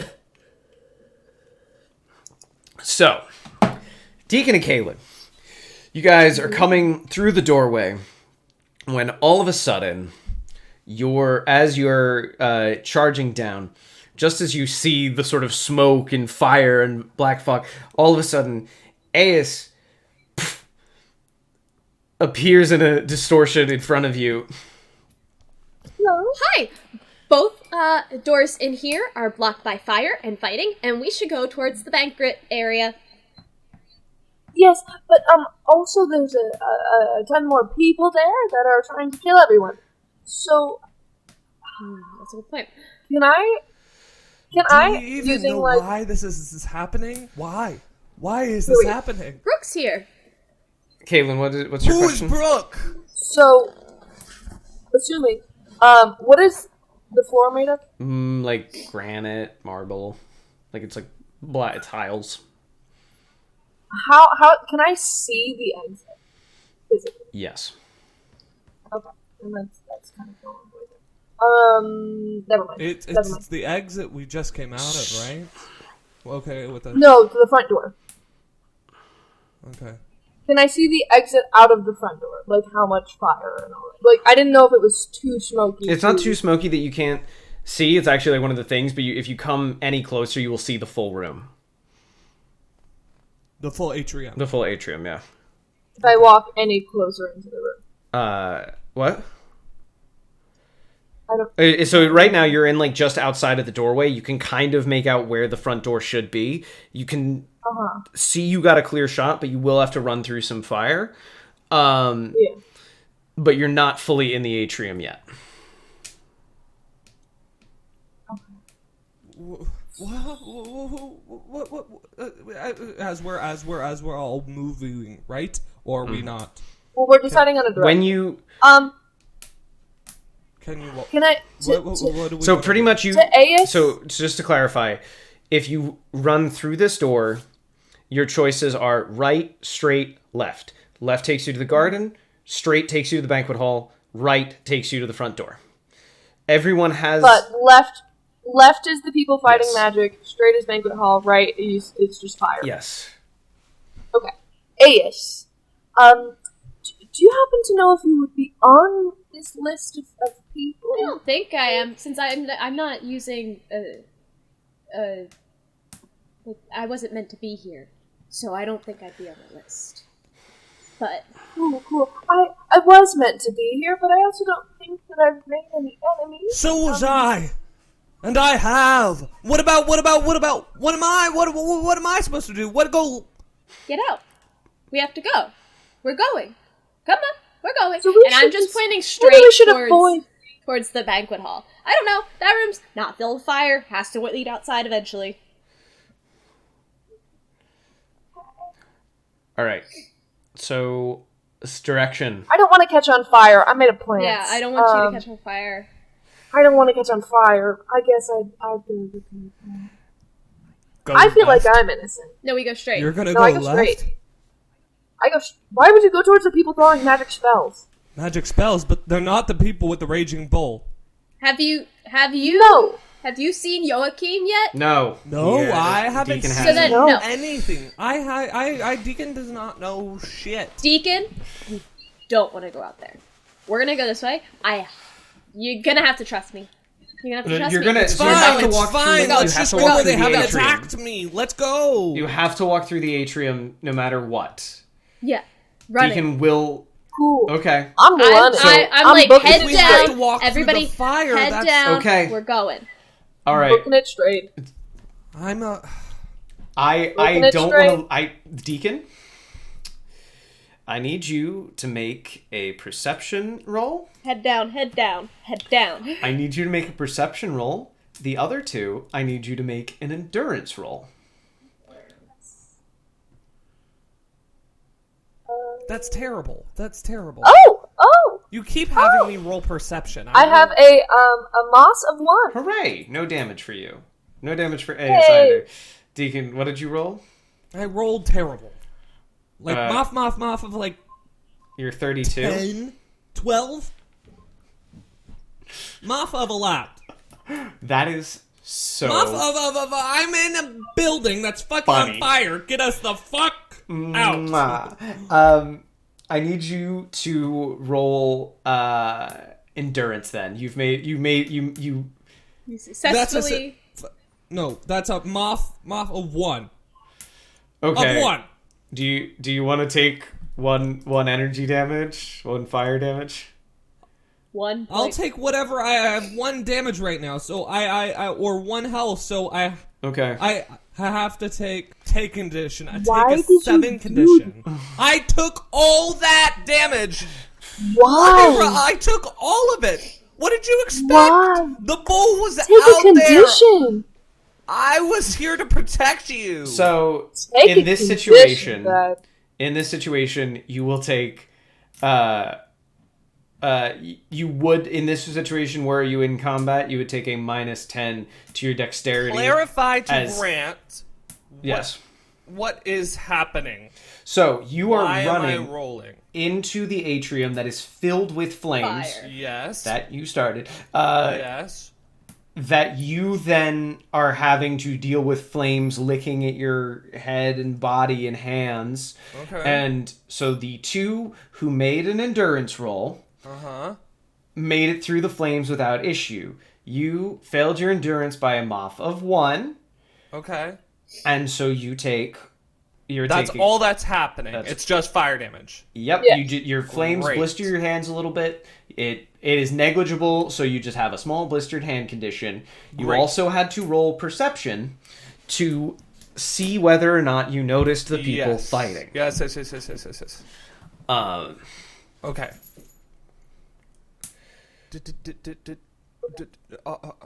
Are we near an exit? Oh, yes, we're very close to the end here, and we walk into the east wing. banquet hall, yeah, the East Wing banquet hall, and there you see, Brooke and Piper, currently just like holding their own. Okay, so this is bad.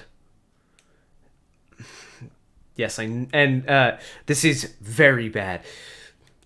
How was I supposed to know they would lock themselves in a chapel?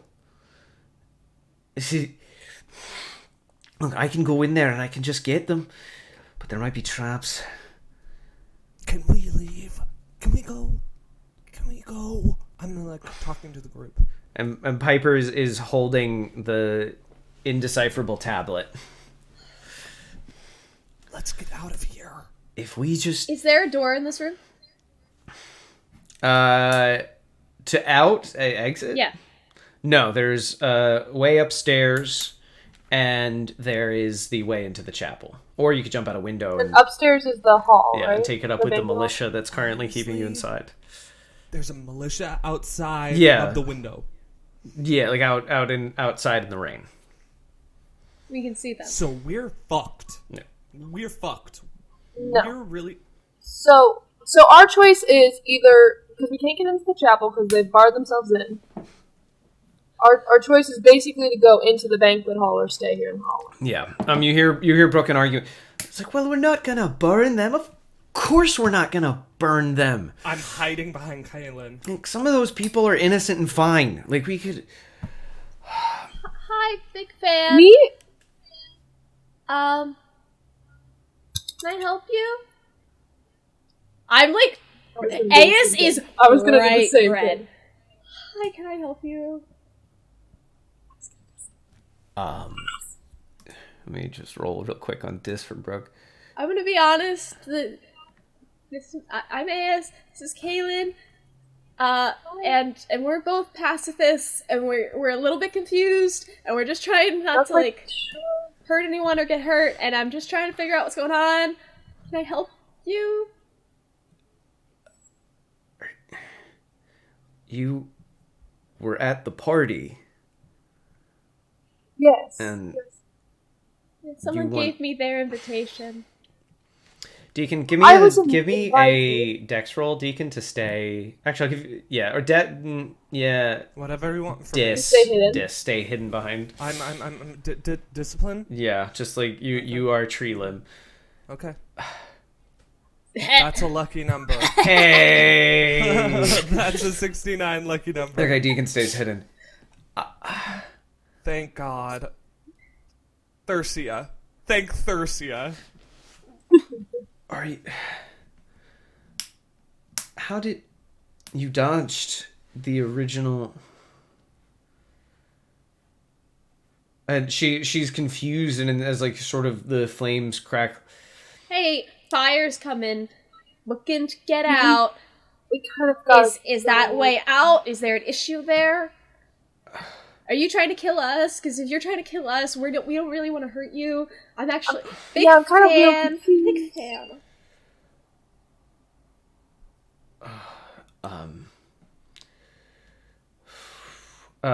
Brooke just takes a second. This is.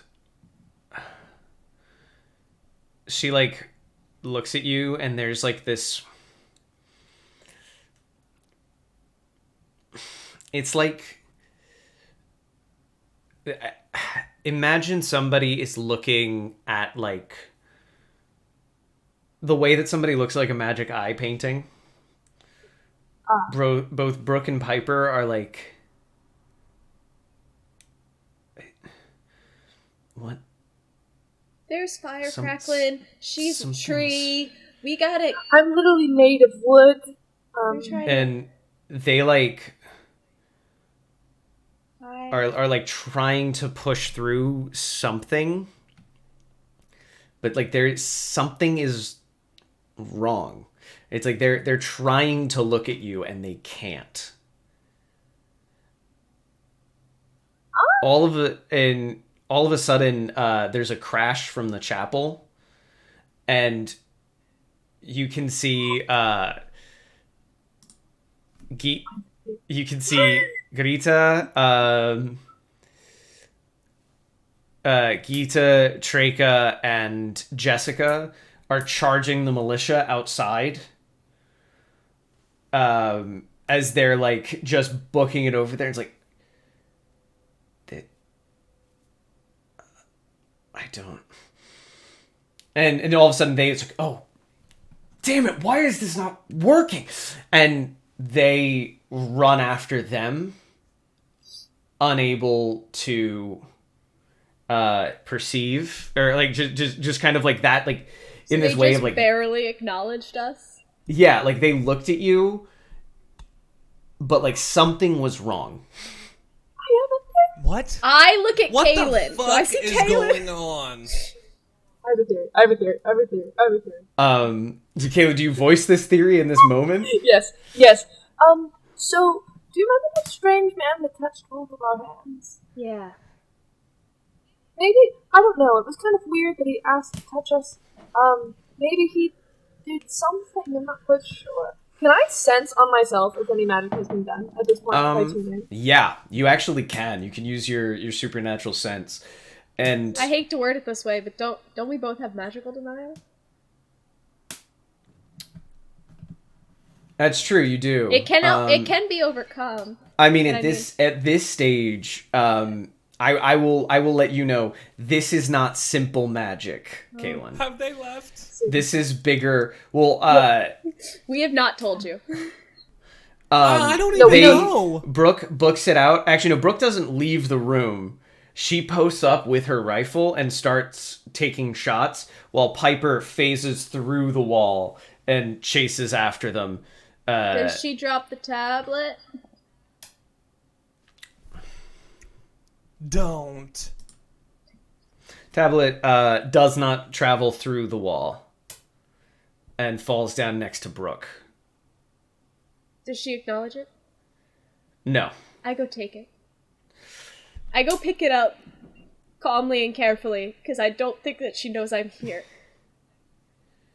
Let me roll again for Brooks.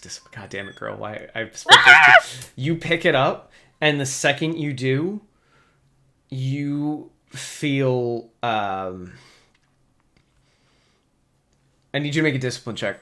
Okay. Oh my god. Oh my god. Oh my god. Oh my god. Oh my god. Was my theory right? No, I'll be honest. No, Oh. sorry. It's okay. And it's one away from a lucky number. I knew magic was all on me fucked though. up. All right, Aes. I knew magic was on me. Aes, you have an overwhelming urge to get back into the atrium. Back into the atrium. Back into the atrium. No. I'm overwhelmed by it. Yeah, you need to go right now. I need to go right now. I think maybe It's we need on to go right fire. now. You don't have to I come. don't say that. Kaylin, do you happen to have that mushroom from earlier? Yeah. Does anybody know about a necklace? It's made of teeth or something? Does anyone know about it? Does anyone know where it is?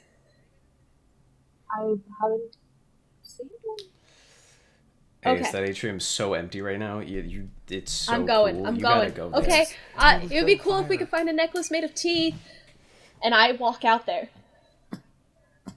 And you book it with your tablet as AS just runs. Does anyone? I'm gonna sit for a second and just be like, I don't know what just happened, but I think I'm gonna fall. I don't know anything about a necklace. You say that to No. Deacon? Yes. I think you say it to yourself, right? Because I've hidden myself. I know you're on me. They don't, do they? I know you're on Well, me. yeah, I know. I say it out loud, really loud. I'm not gonna say it. I'm not gonna scream it. She already said it, and it didn't cause anything. So I'm just like, I don't know. Okay. And I'm just gonna walk. I guess I'm going in. I don't know. I don't know what else to do. I can't go in the chapel. I don't want to go in the banquet hall. So I guess I'm going back to the fire. I don't know. I know what I'm going to do. I've decided what I'm doing. What are you doing? What are you doing? What are you No, hiding behind me still? You I'm left. walking. You left. I was left there. Okay. So And you've got a necklace to get. you said, buddy. Christian, you said that we had to go through this way to get to the exit, correct? No, there's other exits. How do I get out of Other this exits. fucking building, Christian? Explain this Through to me the like banquet a hall. 2-year-old. Could jump out the window and join the fight. You could sneak out the back door Which is where? in the atrium. Fuck. Or obviously, I mean, the chapel is barred. So yeah, currently your options are atrium, front door, atrium, back door. And also you don't know what's going on with Brooke, so she could snap on you or turn, like...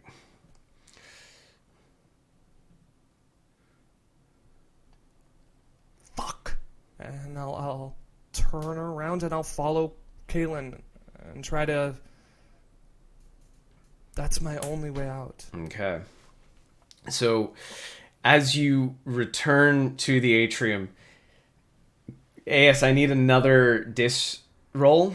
as you return, and the fight is still happening, except now Valentina is easily beat. Is pretty like beaten up at this point. She's doesn't have much left in her. Moth of 8. Okay. That tablet, those animal statues that are still there, really, really need you. Those animal statues are cuddly, and you should snug them. Oh yay! So you, I need a dex check to dodge what is about to swoop down. From all of us? Well, no, just from AS at this moment. Is there anything I can put in that?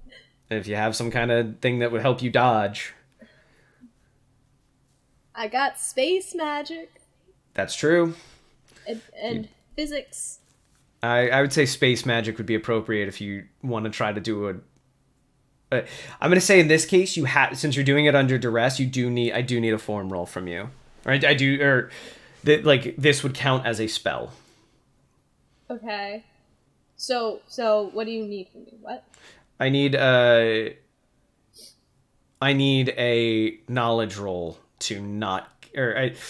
No, actually, I'm going to say no. You can't use this because you didn't have time to prep a spell, and this is kind of coming out of nowhere. So in that case, yeah. What is your moth? Can I use physics? No, again, because you're Okay, okay. it's catching you off guard. Okay. What is your moth? Oh shoot. No. It was a dex roll. Yeah. 19. A moth of 19. Yeah, I have a dex of 27. Okay. In that case, I we're tried gonna to roll get you to let me put stuff in there. 8. All right. So you only take 5 damage. Okay, I soak it off. Okay. So pretty much what happens because you soaked it. Oriel picks up, grabs Valentina in her chains, and like swings her like a hammer throw through the back door of the atrium and starts chasing after her. The back door, that's the exit. Yeah, and chase. So she's now in the garden. Just then, and at the same time, Deacon and Kaylin get into the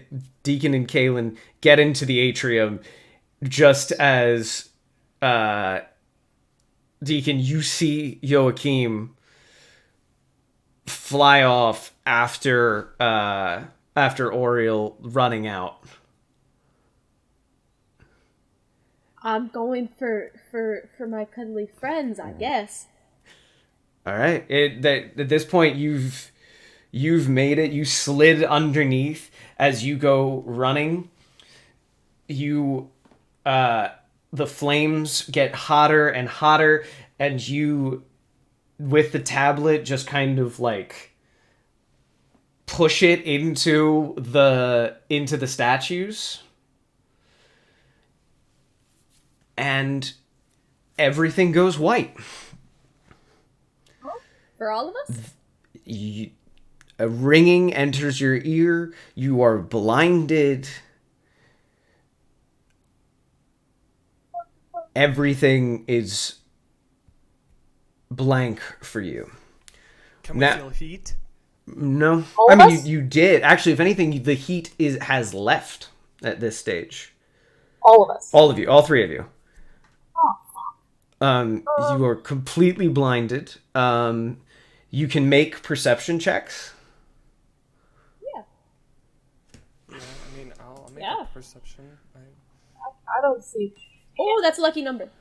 Ooh. Ooh. I don't see anything. Deacon, what do you see? Or Deacon, what I did you see did you did? nothing. Oh, you failed. Okay. My perception is 18. So you you are, or Aeus, just because you were the one who succeeded, you are being dragged across the ground. You are being pulled, and slowly your eyes adjust to, your sort of perceptions as you lie down on the ground, and you look up and you see Brooke covered in burns, like there's a little part of her hair smoking. She lays you down on the ground and like just breathing.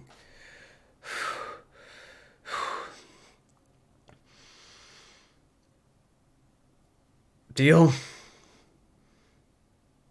And she, like, you can't see who she's speaking to, and then she's just, deal. Done. We okay now? And another voice, like syrup. Yes. And Deacon and Kaylin, you both hear this voice. You do not hear Brooke's voice. Yes. We have an accord. You say I hear this voice. Both of you do, yes. Yeah. And can I make some type of a connection roll to see if I remember this voice? I will tell you outright, no, you don't. This is a voice This is a voice like the voice you hear when you think someone calls your name in a crowd. This is the voice that your inner monologue argues against. And the voice goes, yes. And it's like it's a masculine. It's a masculine voice. Yes. We have an accord. Aeus, you see Brooke look down at you. Unlike last time, she sees you very, very clearly. And she looks you in the eye and just says, I'm so sorry. And then she gets up and leaves. Dan. And then stepping into your vision, and for the two of you, it is all white, and then all of a sudden your view is invaded by a man with balding hair and a big beard and just round glasses and a beige suit.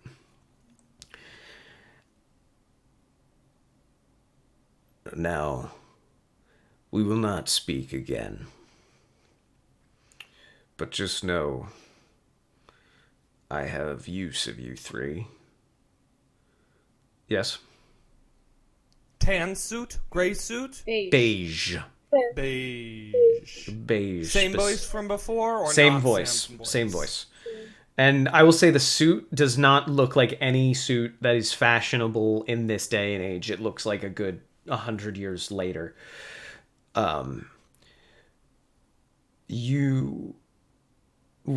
I will not speak to you again. But it's okay. You're gonna have friends.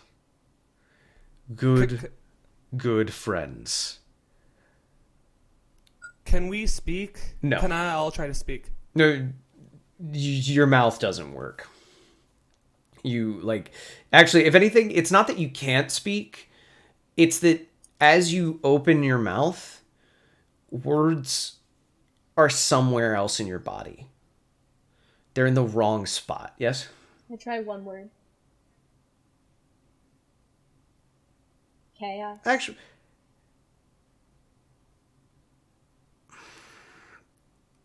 because, yeah, that word comes out, and He everything he says, you three hear equally. Very good.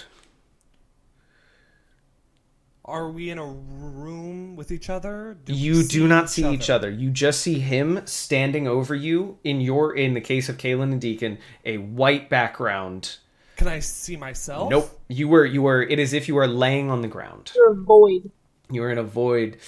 Do I just see like a dark sky above him? Yeah, you see like burning and fire and like the results of whatever's happening. You can't make it out, but like if you could move your head back, you'd probably see the destruction of the manor, of Rados Manor. Now, I need you all to go to bed. Talk soon. And with that, even Aeus, your eyes get heavy. You fall asleep. And you awaken in your own bed. In the case of Deacon, you're in your Spartan little cell. In the case of Aeus, you're in your captain's cabin on the forecastle of your ship in the docked in a harbor in Kalendon, a short ways away from where you were.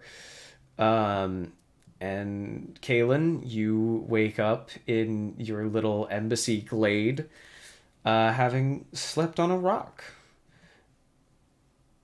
As is your normal way, kind of with maybe a moss blanket, because that sounds cute. I look at my battery, see if it's at half charge. Oh yeah, you burned your battery out. Deacon, your arm has a wound in it. Do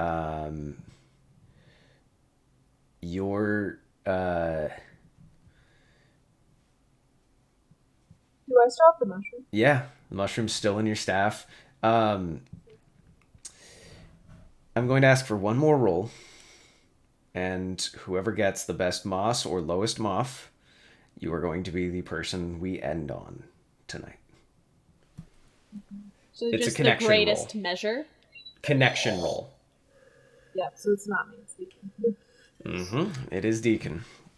Deacon, you sit up in your cell, and sitting at the foot of your bed is a black, red-eyed No. goat No. who looks at you and goes, "Meh." And that is where we are going to end tonight.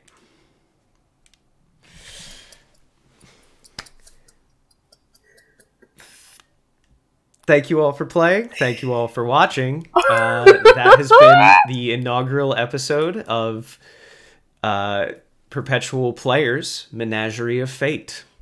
Hope to see you again soon.